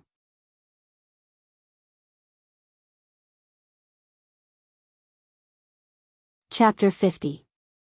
Genius 1 second. Remember if you want to go? Shaw.net provides you with wonderful novels to read. Forget it, I shouldn't have had high hopes for this system anyway. Love goes small say net. Luo.nan felt that his actions of hiding the interface just now were quite foolish. Fortunately, it was not too late to mend the pen after the sheep were lost.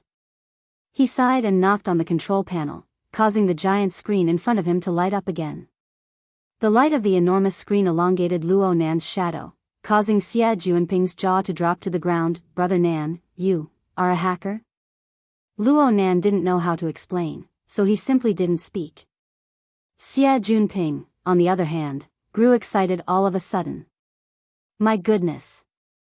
I heard that this system was strengthened by Quantum Corporation. Junior Nan, you can even order it around? Wasn't this guy's mood a little strange? Luo.nan still remembered that Xia Junping had nearly fainted from fear. Before he fainted, Xia Junping had wailed at Luo.nan for mercy. But in this current situation, not only did Xia Junping's fear of Luo.nan completely disappear, even his fear of being trapped in a hopeless situation was reduced to a minimum. Could it be that he had lost his memory due to the shock? Or could it be that the effect of killing the burning wraith was really immediate? Luo.nan didn't come to a conclusion after a short period of pondering, so he put this matter to one side. He reopened the gear interface and focused on the observation platform option. Several seconds later, he pressed it with his mind. There were no changes on the interface, but there was a stream of information flowing through the heavily chained crow into his brain, allowing him to understand many things. Luo.nan muttered to himself for a bit before turning around. Let's go.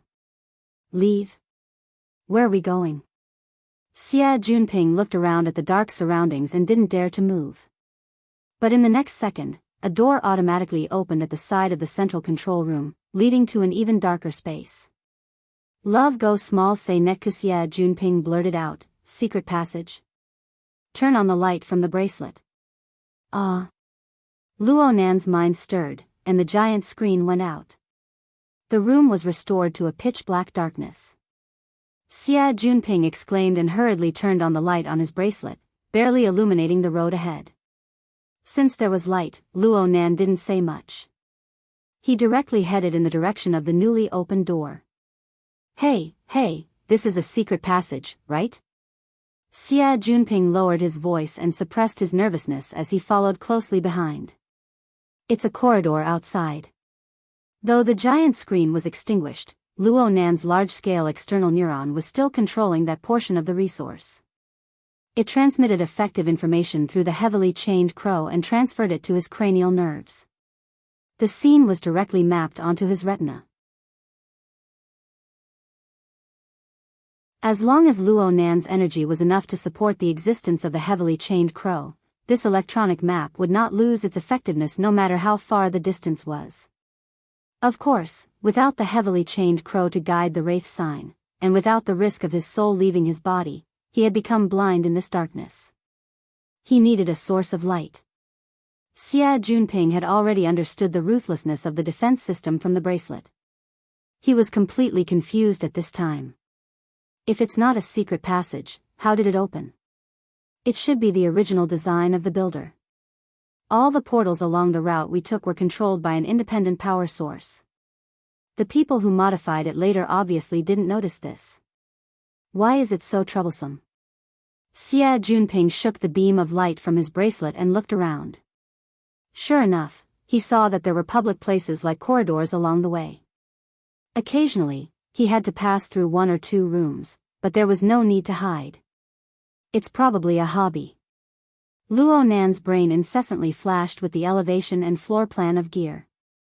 The tight structure and the peculiar design made him gasp in admiration at every moment. The layout of the entire building seemed to transform into a machine that could be activated at any time to process some product. Right now, he and Xia Junping were shuttling back and forth between the components of gear, carrying out a marvelous tour. With the external neuron controlling them, Luo Nan and Xia Junping were completely green all the way. They didn't encounter any obstacles. After passing through the stairs of the safety passageway, the two should have gone from the 4th underground floor to the 2nd underground floor. Though this place was still within the scope of the laboratory, it was clearly a public activity area. They swept past the beam of light, and they even saw a bar counter, a sofa, and so on used for resting. What a weirdo. Xia Junping finally put an end to his conjecture regarding the secret passage. He once again greeted the strange hobby of the builder. In any case, Xia Junping's state of mind grew more and more relaxed as they walked through the darkness because of this weirdo. He also dared to carry out his duty as a lamplighter. He took the initiative to go to the front and illuminate the place. If there really was some sort of secret passage placed in front of him, it would be debatable whether or not he would have the guts to make his way through. Hey, where do we go up ahead? Xia Junping's beam of light swept across a wall. It followed the wall, and the outline of the resting area retracted in an arc. It seemed to be the end. Before Luo Nan could respond, the beam of light suddenly swept across a signboard. It immediately locked onto the signboard. Xia Junping stood still in a single step and fiercely slapped his thigh. I know where this is. Luo Nan followed the beam of light and looked over. He saw that the signboard displayed an underwater scene in a hand-drawn style. Fishes swam amidst the aquatic plants. The scene was all the more vivid under the flickering light. Where is this? The Sandbar Waterway. It's a very famous scenic spot in Gear. From here. Xia Junping used the beam of light to sweep across a sealed door. Just enter from here all the way to the Withered Tree Sandbar 700 meters away. A long underwater corridor was built there. The middle of the corridor passes through half a swamp and a small lake. It's a good place to get close to the underwater ecology of the wetlands. After a simple introduction, Xia Junping began to gossip again. I heard that this underwater corridor existed before the construction of Gear. However, someone used the crime of destroying the ecology to sue them. The construction party nearly lost their pants, allowing the Order Society to pick up a great bargain. When they constructed Gear, they deliberately connected it together. Of course, they have to pay quite a bit of taxes every year. Luo Nan found the most crucial information from Xia Junping's string of nonsense. You're saying that there's a sandbar over there? Yeah. It's a very famous place. It's said that it's the best place to view the entirety of Gear's construction. Luo Nan nodded to himself. Is this why it's called the observation platform?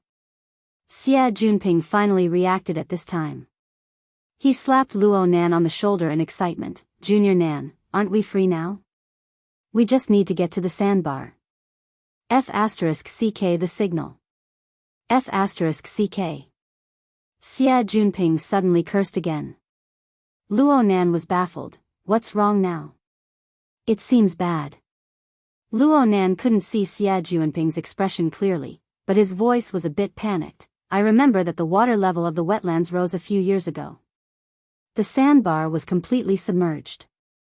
Right now, there's a crooked, withered tree sticking out of the water. Hiss. The Order Society wouldn't have sealed the exit over there, right? Luo Nan confirmed the route and confirmed that it was just as Xia Junping said.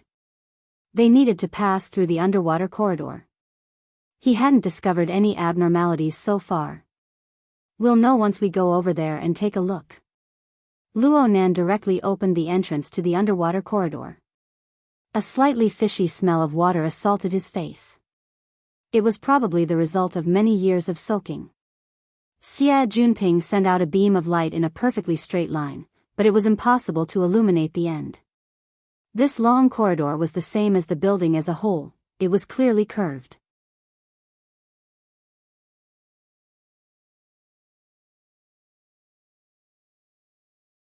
Chapter 51. Genius 1 second. Remember if you want to go. SpeakNet, providing you with wonderful novels to read. The two walked shoulder to shoulder into the long corridor.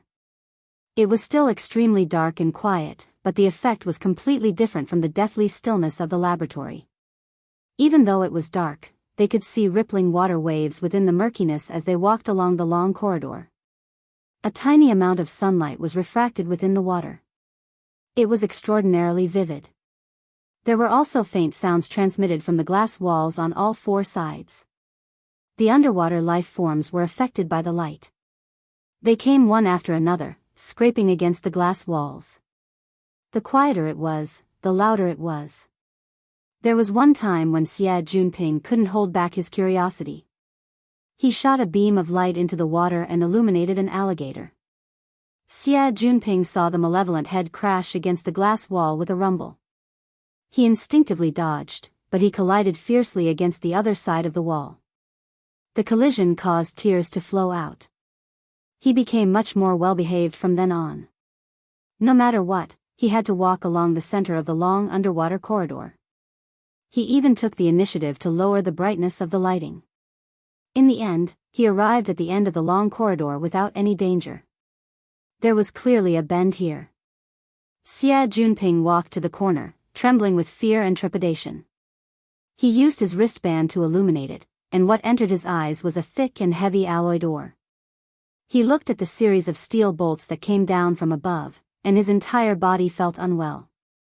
Xie Junping threw himself over and fiddled with it for a long time. In the end, he fiercely kicked the door 3 times, but only muffled thuds rang out. It was clear that the place had already been filled with water, soil, and sand. He thought of the most important matter and lowered his head to look at the signal. It seems like there's a bit. There's only a meter or two between here and the ground. The problem was that the water and soil layers were mixed together. It possessed an extremely powerful electromagnetic shielding effect. Xie Junping's wristband could be considered quite powerful, but it was still very hard for him to receive a clear signal. Xie Junping tossed and turned until his forehead was beaded with sweat. Luo Nan shifted his gaze to other locations in the long underwater corridor. He followed the electronic map on his retina and felt his way along the seemingly seamless inner wall. His actions were far too obvious. Xie Junping, who had suffered setbacks time and time again, was attracted over. He copied Luo Nan and lightly knocked on the inner wall, but he couldn't hear anything at all. There weren't any hidden doors along the way. There's no need to break here. Those architectural designs are quite arrogant. Xie Junping's words were very insightful. In fact, the path on the electronic map that Luo Nan obtained ended at the sealed alloy door. There were no other directions. Luo Nan also tried to remotely control this door, but this was clearly a clumsy and purely physical isolation. It was completely immune to all advanced electronic remote control technology. But he did not give up. Because there was one thing that couldn't be explained no matter what. Why didn't the other system modules in the laboratory have any reaction on the external neurons interface? Only the functions of gear and the observation deck were clearly displayed. According to various information, the route of the observation deck was set up before Yan Hong established his laboratory. Was it a natural fit, or was it a deliberate modification later? If the subsequent modifications were so ingeniously different from Yan Hong's laboratory design, was there some kind of targeting? Along the way, they had been in the most ordinary public places. It seemed that only at the end of this corridor would there be some hidden spaces. If there really was a problem, it would be here. Luo Nan pondered for a moment before decisively ending his infiltration of the laboratory's system modules. He withdrew the heavily chained crow. It was worth mentioning that the external neuron had a higher priority with his mental connection. Once the heavily chained crow retracted, the external neuron transformed back into a long line of electricity and returned to his brain. Love go small say neku, what an inconceivable object. Luo Nan shook his head. He didn't want to waste too much time on this for the time being. Instead, he operated the heavily chained crow and drove the wraith sign to sweep and slice this area vertically and horizontally. All of these physical barriers were completely meaningless to the heavily chained crow and the wraith sign. Got it. Luo Nan suddenly raised his head to look at the alloy steel plate above him. 95% of the material that formed this underwater corridor was tempered glass. Only the two ends were fixed with metal. Normally, no one would pay attention to this.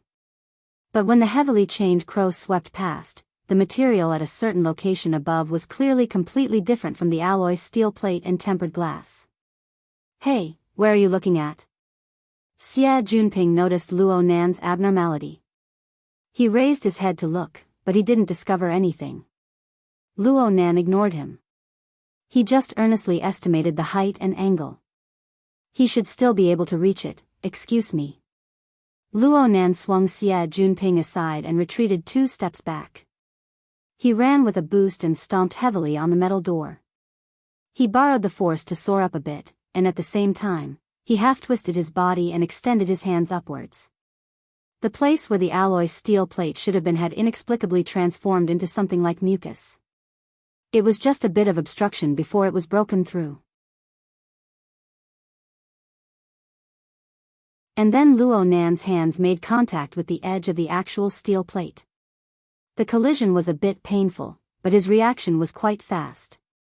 He grabbed it and twisted his body a bit. He exerted strength from his waist and did a pull-up, and his body shot upwards. From Xie Junping's perspective, half of Luo Nan's body was submerged within the steel plate. Then Luo Nan's 2 legs swayed, and he disappeared without a trace. F***ck me. Mimicry film. Xie Junping's family had some business with the military. He was able to call out the name of this cutting-edge product in a single breath. This was truly a glimmer of hope at the darkest hour. It was worth celebrating. But here came the problem. It seems that I can't do this sort of high-difficulty leap and climb. Even with Luo Nan's help, Xie Junping still wasted at least 10 minutes in order to barely pass this checkpoint that tested his control. And when he truly made contact with the space above, he couldn't help but curse, "My God." So the secret passage was waiting here. Indeed, this was a narrow passageway that didn't even reach a meter in height and width. One needed to bend their knees and crawl in order to pass through. It was completely different from the entire route they had taken before. What happened to the designer's pride? This place should have been opened later. It's different in front. Luo Nan had already done some scouting while Xie Junping was wasting time. He led people to crawl over right now, and soon they displayed a completely different style. When the horizontal narrow passageway ended, the structure suddenly flipped upside down. It became a vertical space. Though it wasn't very spacious, it was more than enough to accommodate 2 people at the same time. Most importantly, it was much more comfortable. Under the illumination of the light, a wooden stone staircase spiraled upwards. Though there was light shining down, they still couldn't see the end. They touched it. It was very moist, but it was very clean. The 2 climbed up the staircase. Xie Junping touched the inner wall with curiosity. "It looks like tree bark." "Hey, look at this position. Don't tell me we're inside a withered tree in the sandbar." "Maybe." Luo Nan responded, "The tree body should be filled with some sort of bionic material. It looks like it's close to decay, but it's actually extremely tough." "Wow. This is a treehouse." The symbolic plant of the withered tree sandbar is a treehouse. Just what year and what month is this extravagant work? Holy crap. What the hell is this?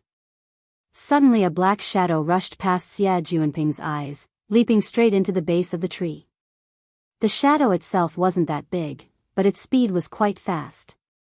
It was unknown which path it took, but there was a faint sound of water. Then there was no more sound.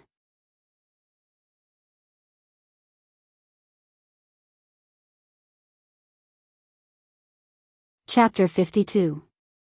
Genius in 1 second. Remember Love Go? SpeakNet, providing you with wonderful novels to read. Xie Junping was frightened by the shadow and nearly fell down. He cut an extremely sorry figure, but he couldn't help but curse. Love Go small. SpeakNet. Luo Nan could see quite clearly due to the senses of the heavily chained crow. It's an animal from the swamp. It seems to be a muskrat. Are there any other entrances and exits besides the path we took to enter? Muskrats were a relatively common animal in the wetlands of Acumen College. Adult muskrats were 30 to 40 centimeters long, and their tails were 20 to 30 centimeters long. The one that just flashed past was much smaller. It seemed to be underage, but its movements were quite nimble. Xia Junping grimaced in pain. This place hasn't been idle for a year or two. I'm afraid it's long since become a bird's nest or something. Be careful not to step on bird shit. He spat out the last word halfway before he forcefully swallowed it back down. The illumination beam just so happened to cut into a spacious area. One could see that the ring-shaped chair made the most use of the space. There were 2 stools placed casually. There were wall lamps embedded in the walls of the tree hole. There were also a few exquisite wall-hanging bookshelves and decorations. One could tell with a glance that this was a resting room. How big could a tree hole be? The usable area before their eyes definitely didn't exceed 3 square meters. It really couldn't even fit a bed. But the exquisite layout made the most use of the characteristics of the ring-shaped space in the tree hole. It gave off a rather relaxed and leisurely feeling. Xia Junping immediately forgot his previous words and clicked his tongue. You know how to enjoy yourself. Amazing. There's another floor above. Luo Nan pointed at the stone steps that continued to extend upwards and continued to walk. Why do I feel like this project isn't the least bit inferior to Gear? Especially after so many years. They're actually able to keep this a secret. Their mouths are too tight. Xia Junping followed Luo Nan as he climbed up. He had the tendency of turning from a hater to a fan. The two arrived at the upper floor as they spoke, which was also the top floor of the small tree hole. The layout here was a bit simpler. It even looked a bit spacious at first glance. There was only a table embedded in the wall of the tree hole. In front of it was a low stool modified from an irregular protrusion of a withered tree. The table was very clean. There was only a round tray placed on it. Xia Junping recognized it as the base of an old projector photo album. The projector probably ran out of power and went out. But as long as it was charged, it should be a very direct clue. Luo Nan was paying attention to the various areas within the tree hole. He fumbled around and pulled out a lot of brackets, braces, and other strange things, most of which were set up around the table. From their positions, it was obvious that this was a workshop. As long as the corresponding equipment was installed, it could handle ordinary research work. It was enough for a designer. Xia Junping watched from the side with interest. He also squeezed over to see if he could pull out any more airs. Luo Nan didn't squeeze with him. He moved to the opposite side of the table, to the most spacious area. There weren't any wall installations here, but if one looked carefully, there was a circle of irregular and narrow veined patterns. It roughly circled an area of about a square meter. He reached out and touched it, exerting a bit of force from the left and right. The inner wall of the bark in this area was like an unfolded scroll, flipping open to both sides. The next moment, sunlight shone in. The change in the light made Xia Junping, who was on the other side, suddenly turn his head. In reality, he had been tossing and turning in the laboratory and the tree hollow cabin for more than half an hour. It was already around 6:30. Night had already descended in Xia City, and the sky outside was rather dusky. Within the gloomy wetland jungle, several hundred meters away, only a vague silhouette could be seen. It was impossible to see clearly with the naked eye. But Luo Nan didn't know why, but he had a very good feeling at this moment.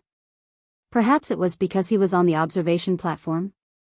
The information given by the designer of gear was already thoroughly clear. Xia Junping suddenly laughed out loud to the side. Signal. There's a signal. Luo Nan didn't pay attention to him.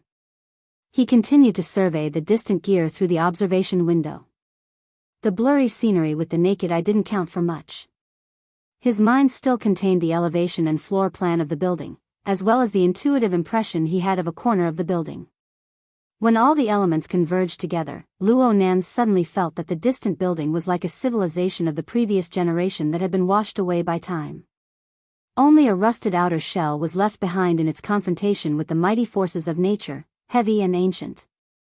Traces of an unruly industrial order could be seen on every corner of the building. It was incompatible with the hazy natural environment, but a compromise was finally achieved within this boundless darkness. This sudden feeling made Luo Nan open his notebook in an instant. He used a fluorescent pen to draw lines, capturing the intuitive impression that assaulted his face. After Xie Junping cheered, he turned his head to see Luo Nan's actions. So this person really did have a drawing fetish? But he felt a bit relieved in the blink of an eye. A person who was obsessed with a certain hobby like this shouldn't be a cold-hearted fellow. Xie Junping walked back with light hands and feet. He stuck his head out to take a look and saw that the surface of the paper was filled with simple and crude lines. If he didn't know the subject of the depiction beforehand, he absolutely wouldn't have connected Luo Nan's sketch with the jungle and the building before his eyes. But when the direction of the sketch became clear, he unexpectedly felt that it was quite interesting. Especially the structure that seemed to distort within the waves of water. It seemed to manifest some sort of incorporeal power. All right, let's not call it Picasso. How about Van Gogh? Luo Nan's sketch was drawn with a quick hand. He quickly closed his notebook and sighed in satisfaction. Luo Nan already had an even stronger interest in this building. He couldn't help but ask, "Who's the designer of this place?" Xie Junping shrugged, "Then you've stumped me. This building has at least 20 years of history. I was still a little baby when it was built. You weren't even born yet. However, everything is fine as long as there's a signal. The AI will certainly have the relevant basic information." Xie Junping's previous experience of crying out for help had clearly suffocated him badly. He gnashed his teeth as he connected to the internet and asked for temporary authorization from the student council. From this moment on, he held absolute power over this damned laboratory. Sooner or later, I'll stuff that old bastard Yen Hong in there. I'll let him have a good taste. It doesn't matter which gutter he hides in. Xie Junping finally restarted the various system modules he had experimented with during this time. He searched for relevant information and found the original design that had been stored in an electronic file, including the designer's signature. He used the powerful function of his wristband to create an AR effect, causing an image to appear out of thin air. Independent designer, Bo Qingwen. Wow, look at this signature. It seems to be a woman. The handwriting is very beautiful. Xie Junping turned his head to size up the furnishings in the treehouse. He didn't see any particularly obvious female style. But the exquisite and comfortable design of the resting room on the next floor seemed to be able to verify this. Xie Junping became a bit excited, but he didn't receive a response from Luo Nan. He turned his head to look, but he saw Luo Nan staring at the designer's name displayed on the holographic screen, as well as the handwritten signature. Luo Nan didn't move an inch. Luo Nan's breathing seemed to be completely frozen along with the surrounding air.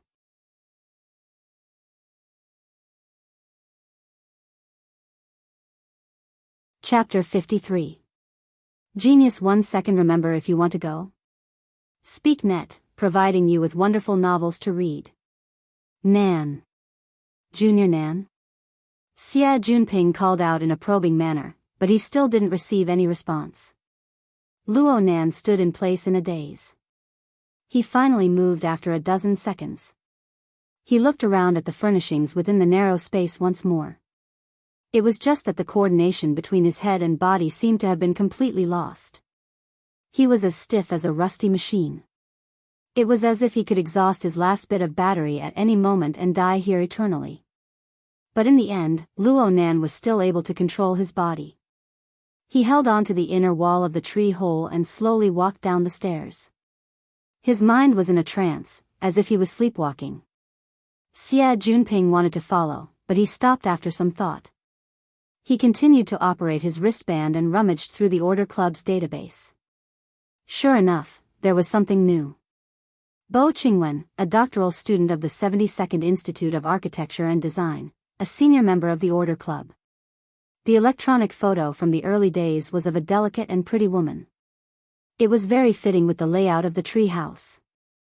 Perhaps it was because of the first impression, but Xie Junping felt that this woman's facial features were quite similar to Luo Nan's. He already had a 70 to 80% certainty in his heart. Right when he was pondering whether or not he should confirm it a step further, his wristband displayed a call. Xia Junping grinded his teeth when he saw the number. He opened his mouth and was about to start cursing when he thought of Luo Nan downstairs. He forcefully swallowed the curses back into his stomach. He carefully walked to the window and growled, "Who's San? You motherfucker want to kill me? You're still talking? What kind of bullshit is that protective system? Huh, a new investor? Are you sure? Here to take a look." At this time, Xia Junping was a bit surprised, but he was able to control his emotions. He pondered for a moment and gave some instructions to the other side. In the end, he gave a solemn warning, "Remember, if something happens again, I'll smash your door."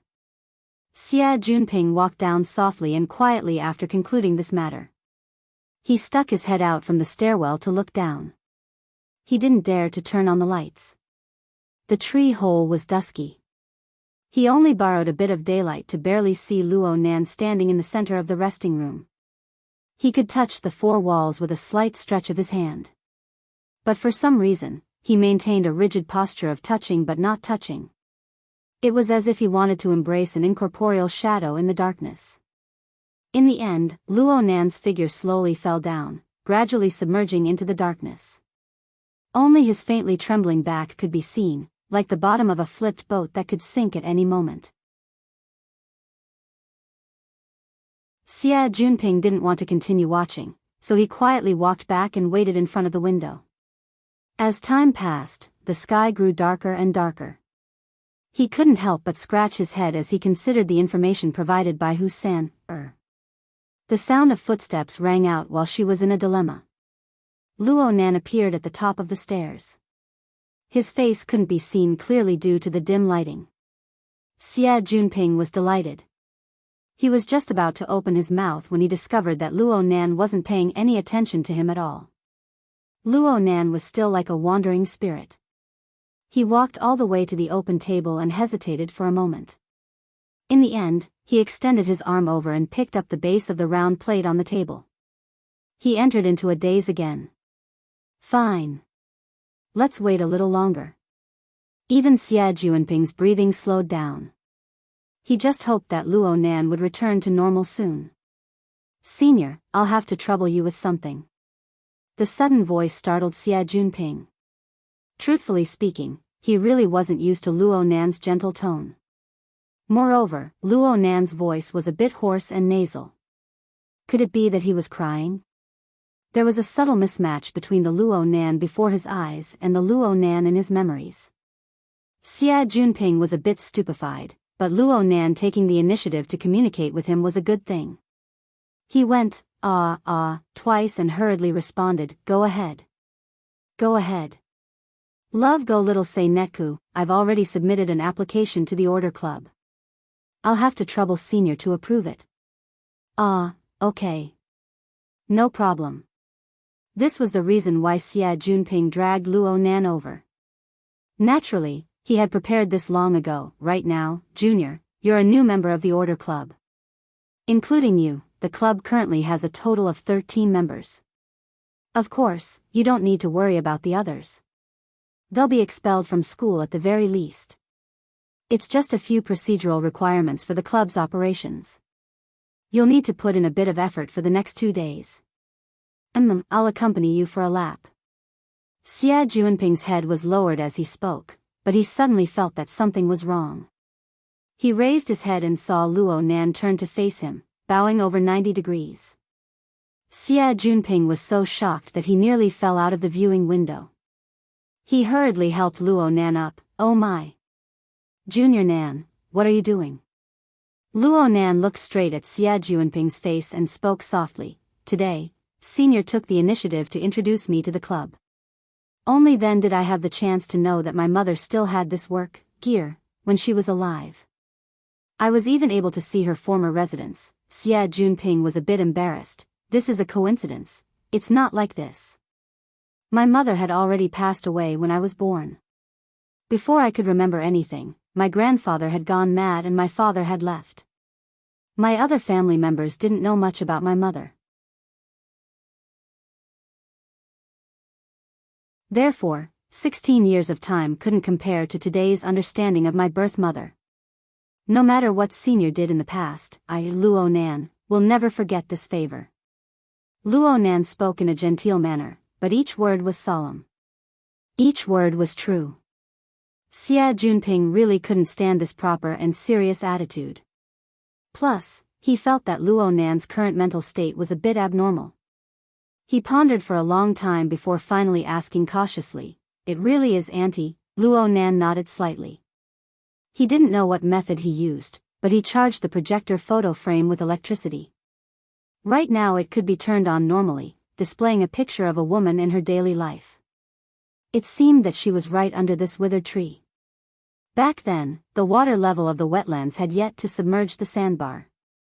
She was dressed in simple and casual attire. She leaned lightly against the withered tree, pointed at the camera, and had a bright and radiant smile. She was a bit more lively and vivid than in the file photo, and she possessed a unique sense of self-confidence and sharpness.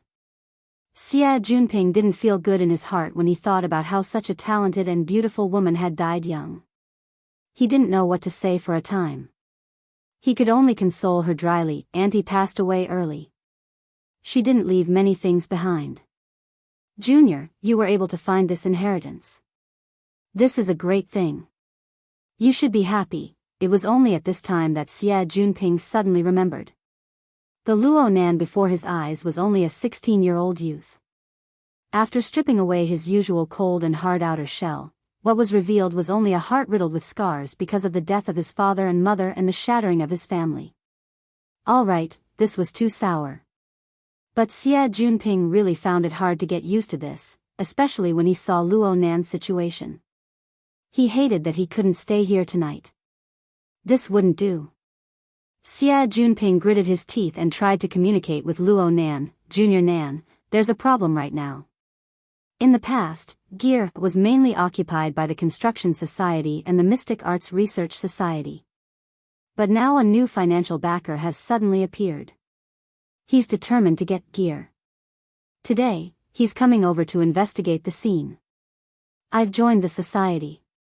Can they kick me out?" They won't go that far, then it's fine." It was very clear that the current Luo Nan's entire mind was immersed in the emotions of remembering his mother. He didn't care about any other news, including the Mystic Arts Research Society. Xia Junping suddenly felt very tired.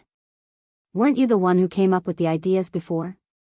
Inexplicably, it was now his turn to rack his brains with all his might. He checked and filled in the gaps, including reminding Luo Nan to pay attention. "The problem is that there's only one way to get out of here. We can't let those people block us here."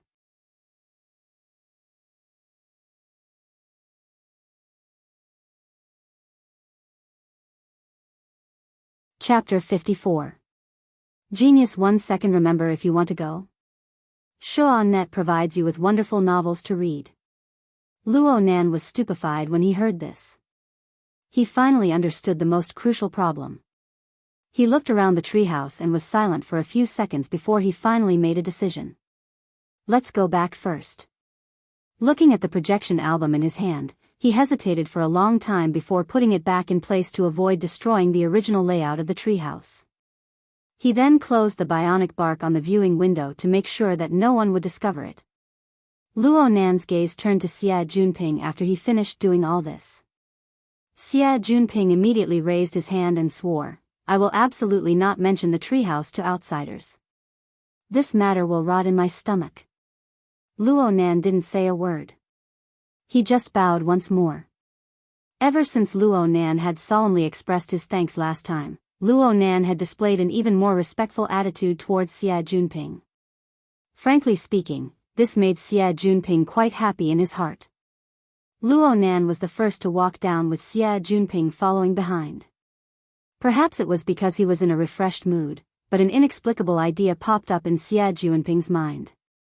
He borrowed his courage to poke Luo Nan's shoulder. "Brother Nan, if you don't mind, can I leave a camera?" "Huh?" Luo Nan suddenly turned around and stared at his face. A person's mentality was strange. In the past, Xia Junping would definitely be nervous at times like this, and he might not even be able to speak a complete sentence. But after feeling Luo Nan's respect, his courage rose correspondingly. His train of thought became clearer under Luo Nan's gaze. I mean, Brother Nan, don't you think this house is a bit too clean? There were many mosquitoes in the wetland, and it was very humid. If it was not cleaned up for a few days, it would be impossible to see. But look at this place. It's clean and refreshing. Of course, it's beautiful, but I'm afraid. Luo Nan's eyes didn't blink at all. He spoke with a hoarse voice, expressing Xia Junping's unspoken meaning. Someone has already discovered this place, and they've been living here for a long time? Ahem, I'm just saying. Love goes small say Netku after all, there's an 80% chance that Gear's AI cleaning system won't be able to reach here. Luo Nan didn't speak again, but his gaze drifted a bit.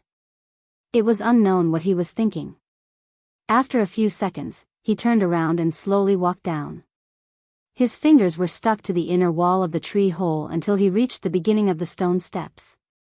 It's here. There used to be a door here, but now it's been filled with bionic materials and sealed. Xia Junping shone the light on the surface and observed it for a while before agreeing. Maybe this is a normal door left behind when the sand continent was still around. Then the water level rose and it was destroyed. The water level is rising. Luo Nan's voice grew hoarser and hoarser. It was as if a blade was stuck in his throat. It became more and more difficult for him to speak. When did the water level rise? Xia Junping went online to search for information. Around 1987. At that time, the underground rock strata had ruptured, and an underground river had changed its course, causing the average water level of the wetland to rise by nearly half a meter. The lake area where the withered tree sandbar was located had risen by a full 7 meters. 87 years. It seemed that senior sister Bo Qingwen had died due to a difficult childbirth, which happened 80 years ago. In any case, it was impossible for her to remodel the tree hole 7 years later. Once his thoughts were sorted out, Xia Junping hissed. There really is someone. Yes, there really is someone. Who is it? Luo Nan responded with a hoarse voice. He slowly bent down and touched the narrow secret passage that was clearly excavated later. Xia Junping came to a realization. There was also this passageway. There was a 99% chance that it was excavated at the same time as the ceiling of the door. It was also done to avoid the rising water level and make it easier to enter and exit. This explained the difference from Bo Qingwen's original design. Xia Junping saw Luo Nan bend over, seeming to be pondering over the structure of the secret passage. He shone a light beam to make it easier for Luo Nan to investigate. But when the light beam shone over, Luo Nan realized something was wrong. Right now, Luo Nan was indeed pondering, but his fingers were unconsciously digging at the junction between the tree hole and the secret passage. This monotonous movement was not so much a result of inertia, but rather a representation of extreme emotions.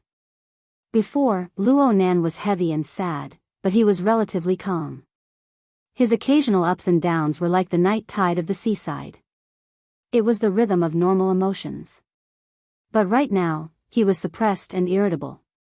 He was like a wounded beast that saw the enemy that injured him intrude into his territory. He was filled with irritation and even savage emotions. Xia Junping was really worried that Luo Nan would dig out his fingernails. He gingerly shook the light beam. The change in light startled Luo Nan and he suddenly turned his head. Xia Junping shockingly saw that Luo Nan's eyes were blood red right now. The blood red wasn't from soaking in tears, but from the accumulation of berserk emotions. It was as if he wanted to devour someone. Xia Junping felt his calf cramp when he saw this. He unconsciously took a step back. However, Luo Nan's emotions seemed to have calmed down a bit under the illumination of the light. He stopped his monotonous, hair-raising movements and spoke in a low voice. "Senior, where were we just now?" There's someone living in the tree hole."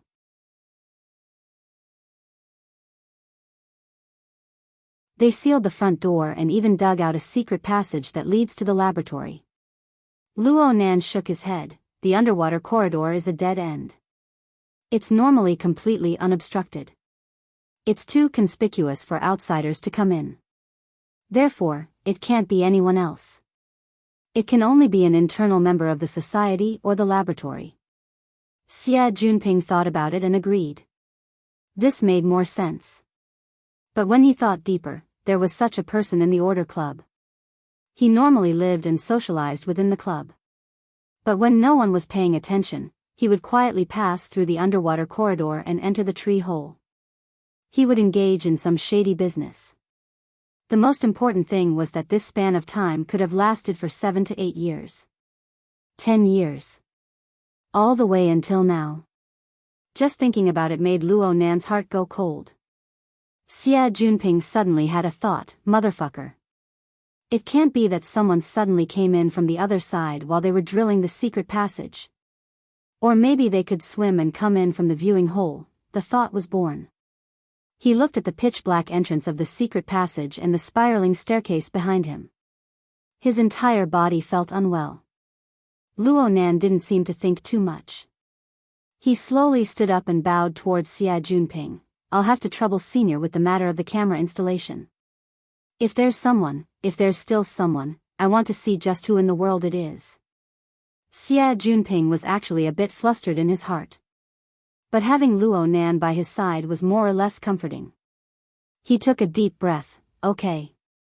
I'll install it right now. You have ready-made tools? I brought a bit. Xia Junping was a bit embarrassed, but he still took out 2 miniature cameras the size of rice grains from his wristband. This group of second-generation rich kids would sometimes play with absurd tricks. They relied on these. This sort of portable miniature machine couldn't be any simpler to install. They just needed to find a position with a relatively wide field of view, press it, and it would stick. It wouldn't fall off easily. Xia Junping used both cameras. This little toy can achieve real-time video transmission. A single camera can work for over 3 months. Actually, looking at the degree of cleanliness, if we're lucky, we should be able to get results in a day or 2. While Xia Junping was working, Luo Nan walked up and down the entire tree hole space. But he didn't discover any more clues. His mood was clearly even more depressed right now. He didn't say a word as he made his way through the secret passage and entered the underwater corridor. Xia Junping followed cautiously. He kept the surveillance screen open at all times for fear that a murderer who had been hiding for many years would suddenly jump out from behind him.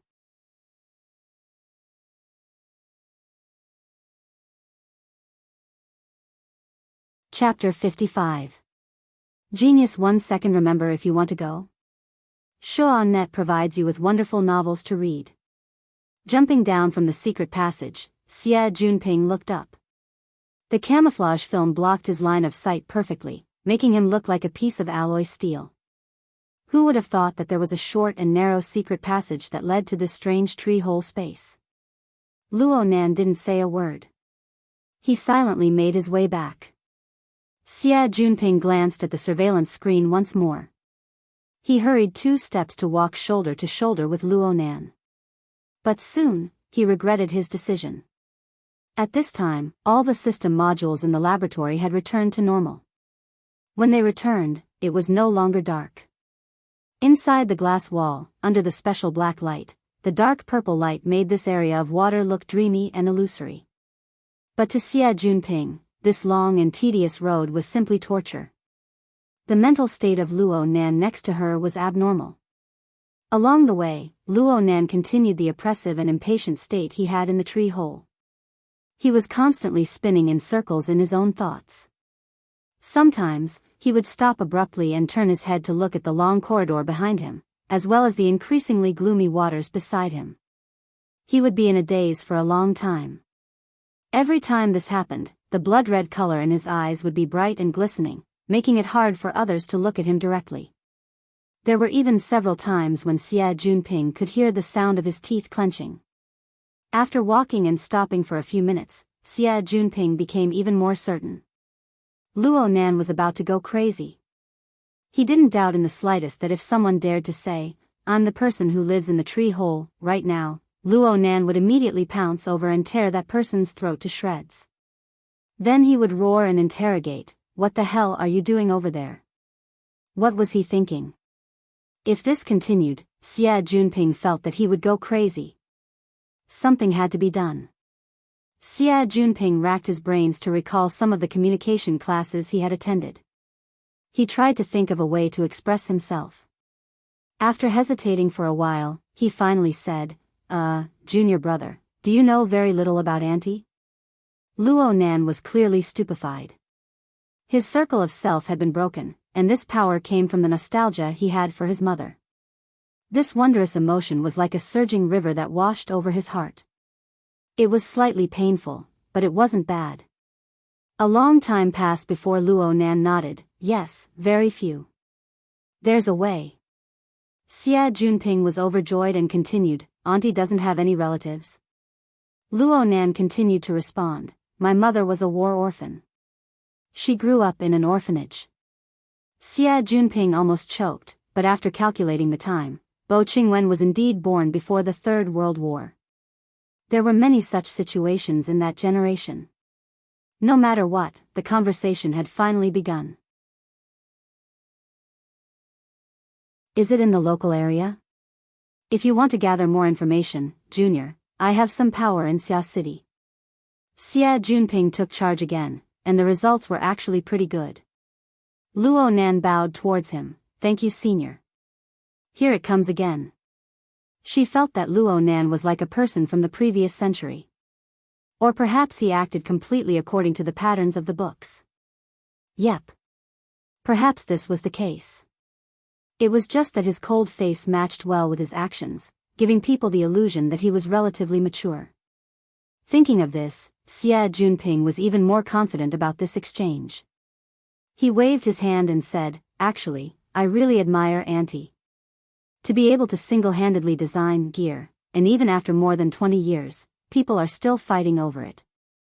I even thought it was the masterpiece of some great master. This is also the first time I've heard of it." Then, Brother Nan, what did you know before? Didn't your family mention anything about Auntie? The sudden silence nearly made Xie Junping think that he had outsmarted himself. But in the end, Luo Nan still opened his mouth. "Mom passed away before I was born, you said it before." Hold on. Why did these words sound a bit strange? Before Xie Junping could think it through, he heard Luo Nan speak. "Mom and him met at Acumen College. They went together to the wilderness and met up with my grandfather. At the time, my aunt had a terrible relationship with them. She knew very little." Luo Nan's words were a bit incoherent, and there were some subtle references. Xie Junping was able to understand after combining the information he had gathered before. Luo Nan's parents probably met and fell in love while studying at Acumen College. They went together to the wilderness to assist Luo Nan's grandfather in his research. And at the time, Luo Nan's current guardian, his aunt, didn't have a good relationship with his family. She didn't know much about the relevant circumstances. It was naturally hard for Luo Nan to obtain relevant information about his mother when his grandfather was insane and his father was missing. Luo Nan subconsciously reached out his hand as he spoke. His fingertips made contact with the glass wall, emitting a muffled sound of friction. "I only knew one thing about my mother since I was young. She passed away before I was born." It was these words again, and a strange feeling emerged once more. Xie Junping pondered back and forth twice before he finally realized what the problem was. How could she have given birth to a child when she was already dead? He had heard that in the past, when medical conditions were relatively backward, there were cases of misfortune and dystocia. The mother had already passed away, but the child was still preserved. Luo Nan was probably like this. Xie Junping believed that he had understood the crux of the matter. He was just about to continue the topic when he saw Luo Nan pull out a highlighter pen from his black notebook. He drew an oval-shaped cabinet on the glass wall. A slender silhouette of a person sat next to it. The lines of the drawing were simple to the extreme, but the content expressed was extremely straightforward and clear. This is my mother. Luo Nan's voice was strangely gentle. I've never seen her with my own eyes, but I've heard people say that this is how she gave birth to me. Huh? Xie Junping was a bit confused. It said that it was June 80. I was 7 months old. I was in my mother's stomach. The base was in chaos, and my mother was heavily injured. She sealed off the laboratory and used the only health pod inside to save me. Look, I'm here. Luo Nan drew a small circle on the oval, which was the center of the health pod. Xie Junping opened his mouth, but no sound came out. Actually, he originally wanted to ask how a fetus was placed in the health pod inside the stomach. But when the words reached the tip of his tongue, he suddenly understood the tragic process. He was stupefied in place all of a sudden. Luo Nan lightly pressed the edge of the silhouette. His tone was still so gentle that it was frightening. I can't see her, but she's always been here. This is my mother. Xie Junping looked stupidly at the fluorescent lines. He didn't know how to respond for a time. Luo Nan walked forward and changed to a different area. He drew a few more lines, borrowing the illumination of the black light to form an oppressive shadow. At the front of the shadow was a prison-like structure. A person sat upright inside, and next to him was a small figure. 3 years later, my grandfather was sued, imprisoned, and went crazy. The laboratory was gone, the experimental materials were gone, and the research results were gone. At this time, a certain someone was gone as well. Luo Nan gave Xie Junping a strange smile. He should be here, but he's not. This is my father.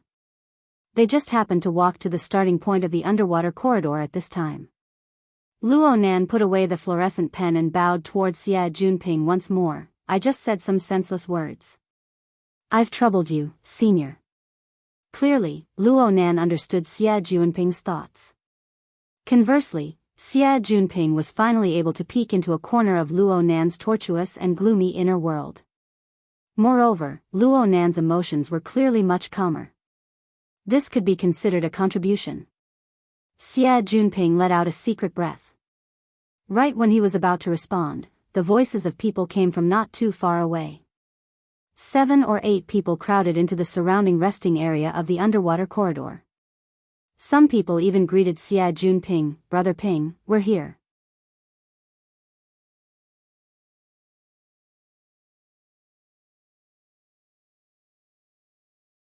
Chapter 56. Genius 1 second. Remember if you want to go.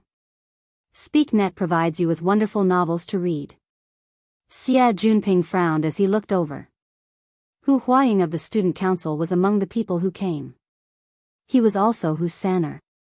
He could be considered Xie Junping's best friend and ally. He was the one who greeted Xie Junping. In addition, there were 2 unfamiliar faces. The other 4 people were the upper echelons of the construction society. Even the society's president, Lang Ding, had come. Xie Junping suddenly had an ominous premonition when he saw this situation. Xie Junping grumbled in his heart, but he still put on a smiling face and went forward to greet them. This kind of social work was his forte. Moreover, he didn't need to face Luo Nan for the time being. He immediately felt the world open up to him. He could do as he pleased, returning from the hellish difficulty to the novice setting. Even though there were 7 people in front of him, he was still able to greet them with familiarity without the slightest bit of confusion. He also inquired clearly about the identities of the 2 unfamiliar people. One was a lawyer with the surname Zhu. He was the financial backer's representative. His attitude was calm and indifferent. He had the aloof demeanor of a society elite. The other was a bodyguard. He had a dark skin and a swift and fierce body. He had a rather cool professional appearance. He ignored everyone. Both of them were people who had been working hard in society, and their ages were much older than the students present. It was reasonable to say that the school's society work office should send out a corresponding person to receive them in this kind of situation. Or perhaps a teacher consultant of the relevant society should come forward. But Xie Junping didn't see any of these. Xie Junping felt that something was wrong more and more. Soon, his premonition became reality. While he was exchanging pleasantries with Lawyer Zhu, he directly said, "The Rainbow Fund is quite satisfied with the Construction Society's development plan and personnel composition. They are willing to carry out a more practical cooperation. Injecting capital to purchase a landmark building on the North Bank is also a pretty good investment. I hope to obtain the cooperation of the school and the student council in the relevant procedures and arrangements." Xie Junping laughed it off, but he had cursed Hu San'er 1,000 times in his heart. You can't even explain this kind of thing clearly. It's true that the new financial backer has arrived, but he's not directly entering the scene and starting from scratch. He's here to assist the Construction Society. Damn. I originally thought that the Twin Dragon Society was going to become the Three Kingdom Kill. But looking at the situation, it was clearly one-sided. He grinned. When he shook hands with Lang Ding, he said, "I won't mention anything else, but I have to say that I'm impressed by the Construction Society's ability to attract sponsors." As the chairman of a large society, Lang Ding was not a particularly domineering person. At this moment, he only smiled. It's fine. Bringing in a new investor will make the society's capital structure more reasonable, and it will be easier to manage. Good luck. Xie Junping laughed and laughed, but in his heart, he screamed, "Trouble." He turned his head to glance at Luo Nan. This master still had a downcast appearance. He didn't care about the group of uninvited guests at all.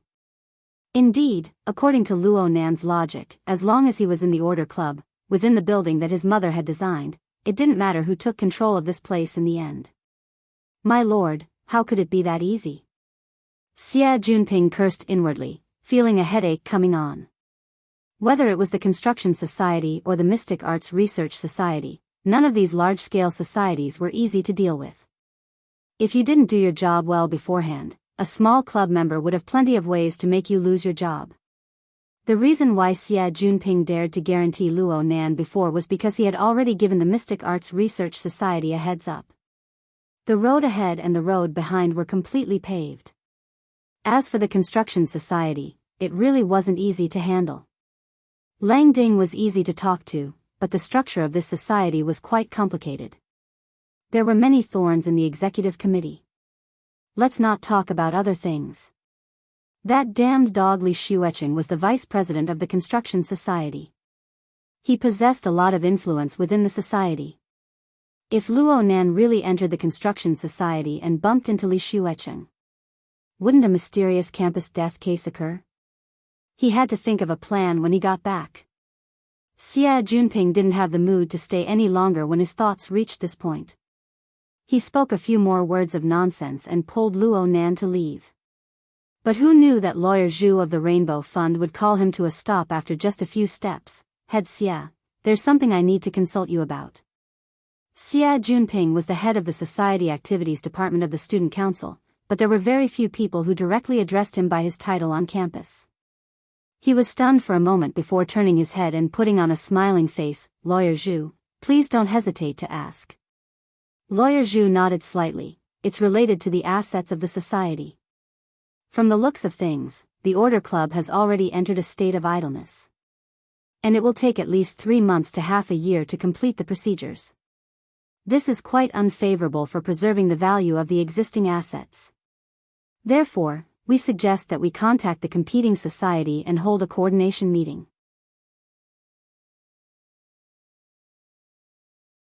We will officially count and seal all of the assets of the Order Club to reduce depreciation losses and avoid additional consumption. We hope that the Student Council will be able to coordinate and organize in the middle to complete the relevant procedures as soon as possible."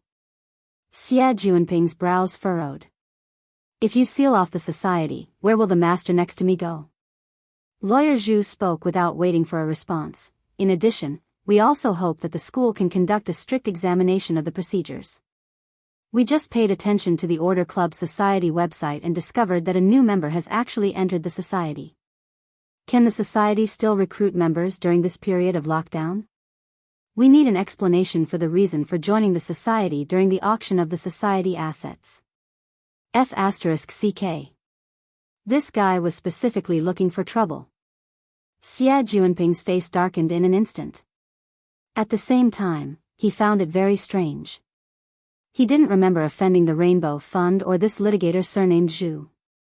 Logically speaking, the Rainbow Fund was a very famous investment fund in Xia City. There was no need to be so stingy, right? He shot a glance at Luo Nan. Luo Nan had clearly heard Lawyer Zhu's words. He had already raised his head, but his gaze wasn't directed at the spokesperson. Instead, it fell onto the body of the dark-skinned bodyguard by Lawyer Zhu's side. Something was wrong. Although Xie Junping didn't understand what was going on, he definitely wouldn't budge an inch on this matter. He replied with a smile that didn't reach his eyes. Lawyer Zhu might not know, but according to the school's procedures, the Order Club hasn't been dissolved yet. It's only managed by the school's student council. Its main function is still to maintain the club's normal operations. Recruiting members is also within reason. Lawyer Zhu smiled. All of the original members of the society have entered the detention process. It's hard to believe that the society can still operate normally. Otherwise, the school wouldn't have launched an asset auction. Based on the escrow agreement, our understanding is that the so-called escrow should be in a situation where the society has substantially disappeared, so as to fully realize the preservation of assets. If Minister Xia thinks that our understanding is wrong, we can also convene a coordination meeting to consult the opinions of other bidders, and we can choose the greatest common divisor. Xie Junping was slightly stunned. He really didn't have the guts to hold that coordination meeting. Lawyer Zhu's gaze shifted to fall on Luo Nan's face. But then he quickly exchanged glances with the dark-skinned bodyguard by his side. The latter nodded slightly before speaking. So this is the student Luo Nan who just joined the club? I just saw the announcement of your joining the club on the website. I'll take the liberty to ask. What's your reason for joining the club?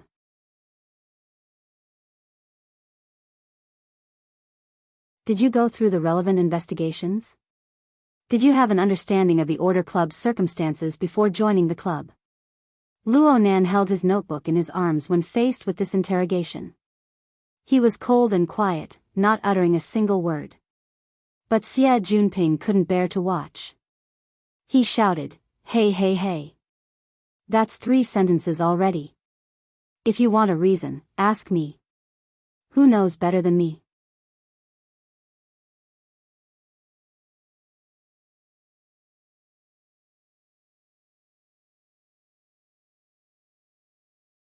Chapter 57.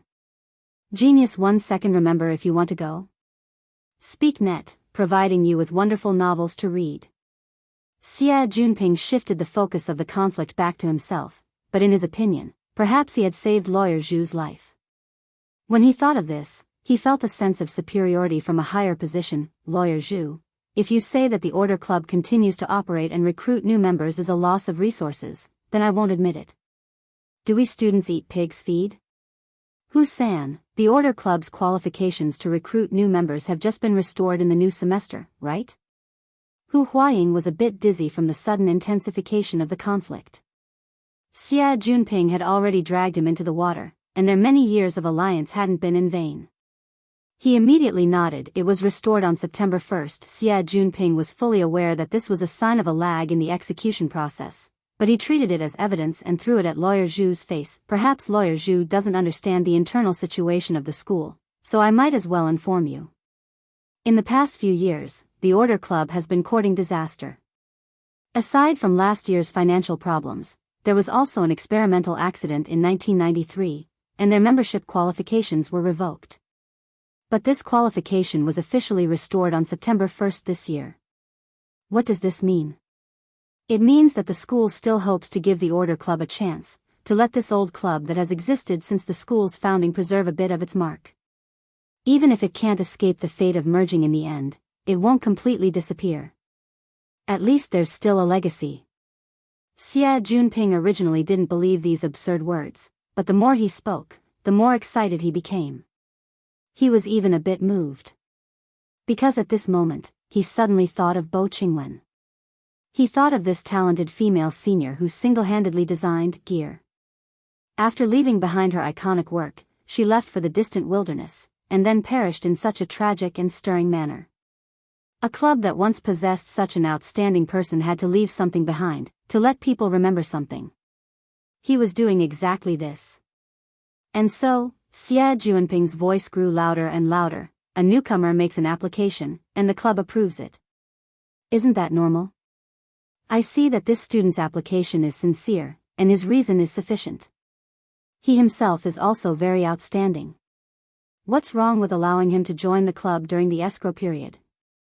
Lawyer Zhu had seen this type of expression where emotions were greater than reason many times. Young people always like to be like this. He smiled and shook his head. Reason sufficient? Can you tell me the specifics?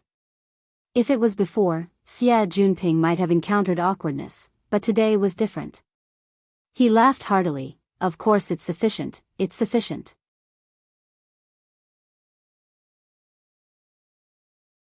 He directly pulled out the blueprint from the society's database and showed it to everyone through the projection equipment nearby. Gear, which is also the building we are in, was designed by our school's Architectural Design Institute's 72 PhD student, Ms. Bo Qingwen. The final construction was completed. This is the relevant electronic file, including Ms. Bo's personal signature. There shouldn't be any problems, right? Lawyer Zhu? Lawyer Zhu felt that something was amiss. He withdrew his smile and frowned. Xie Juanping's heart skipped a beat when the black-faced bodyguard beside him glared at him coldly. This guy didn't look like a bodyguard, but more like an armed gangster. However, under the push of unprecedented emotions, Xie Junping quickly roused his spirit and boldly said, "Just by relying on this one work, gear, Ms. Bo Qingwen is the pride of our school." Unfortunately, Lady Bu passed away 6 years after completing this work. Unfortunately, the heavens were jealous of her talent. After that, Gear's personnel changed, and no one remembered that stunning senior sister from back then. Until today. Xie Junping walked with large strides to Luo Nan's side. He draped his arm over Luo Nan's shoulder. Until today. Lady Bu's only son, student Luo Nan, has followed in his mother's footsteps and entered Acumen College to study. After a month of searching, he found his mother's work from back then. But he witnessed the decline of the Order Club and the lack of maintenance on gear. He was heartbroken and took the initiative to join the society, to contribute all of his strength, to let this legendary building radiate its splendor once more. Is this reason enough? Luo Nan shot a glance at the palm on his shoulder, but he didn't say anything in the end. The most difficult person to please didn't have any objections. Xie Juanping's imposing manner rose with the tide. Junior Lang, Lawyer Zhu. Even though we know that the Order Club is likely to become history, Lady Bu's contributions to the school and student Luo Nan's contributions to his mother's honor should receive the school's support and encouragement. Even though this is my personal opinion, I'll say it here. If you have any objections, you can doubt it. Suing is no problem. Suing the student council, the alumni association, the parent conference, the president's office, and the board of directors is no exception. What's fake can't be real. What's real can't be fake. I really want to see who was able to sever the flesh and blood of Lady Bu and Junior Luo Nan. Who was able to destroy the mother-son affection between them?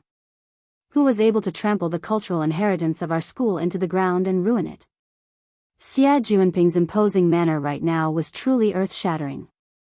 He glared and pointed at the irrelevant people. Junior Lang? Lang Ding smiled bitterly and waved his hand. He didn't want to clash with Xie Junping.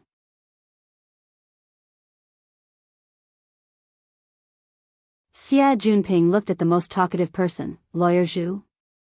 Lawyer Zhu's face turned a bit green. He didn't respond immediately. It seemed that he was preparing his words. How could Xie Junping give him the chance? Right now his heart was carefree, indescribable with words. In the end, he just laughed out loud, put his arm around Luo Nan's shoulder, and swaggered off. This was an unprecedented victory. Xie Juanping's eyes were practically brimming with hot tears before he had even walked a few steps. This was the first time he didn't look at the teleprompter. He didn't use his built-in earphones to give a passionate speech, okay? The effects were simply explosive. It was a pity. It was a pity that he wasn't able to record it. He wouldn't be able to recollect it in the future. Hold on. Perhaps there was a way. Xia Junping turned his head and asked, Junior Nan. My image this time. Give me a drawing. Sorry. Only now did Xia Junping discover that he had forgotten himself in his excitement just now. He was still holding Luo Nan's arm and hadn't let go yet. Xia Junping immediately shrunk his neck and hastily pulled his hand back when this old man's cold gaze swept over him. Who knew that Luo Nan would give him a thumbs up in the next moment? Senior, you're eloquent. Xia Junping coughed. He wanted to be a bit reserved. I've seen this bunch of litigators many times. It's Auntie and Junior Nan who gave me the confidence. In the end, he couldn't help but grin and laugh loudly. He couldn't control his mouth in the end. Speaking of which, Junior Nan. Just give me a drawing. It'd be a pity if you didn't keep it as a souvenir. Luo Nan actually didn't refuse. He just said, I'll go buy a flexible screen first. Xia Junping didn't expect Luo Nan to respond. He suddenly received this kind of response. He was stunned for a moment before becoming overjoyed. Actually, a portrait didn't count for much. But this represented that his friendship with Luo Nan had truly entered a new stage. He immediately slapped his chest. I'll buy this. No need. Thanks. Luo Nan laughed, but he quickly restrained himself. He lowered his head and flipped open the notebook. He went to the page of the flexible e-ink screen and looked at the cracked screen. A moment later, he opened the metal ring and removed the flexible e-ink screen. He weighed it in his hand and suddenly assumed a posture of wanting to throw it. Xia Junping was shocked to the side. He instinctively went to grab Luo Nan's arm. But who knew that Luo Nan himself would stop before he could exert his strength? He faced Xia Junping with a smile. Destroying hygiene isn't too good, right? Xia Junping fiercely nodded his head no matter what kind of craziness Luo Nan was having. He was fully aware of how Li Shueching had turned into a dead dog. So he could guess the importance of this flexible e-ink screen to Luo Nan.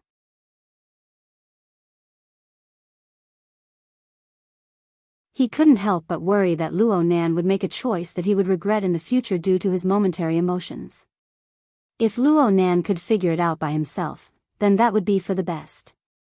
Luo Nan muttered to himself for a moment. In the end, he placed the flexible e-ink screen back into the notebook and continued to walk forward. It was as if nothing had happened. You're tuning into the Journey of the Soul YouTube channel. Don't forget to subscribe and join us on this journey to catch the most captivating stories.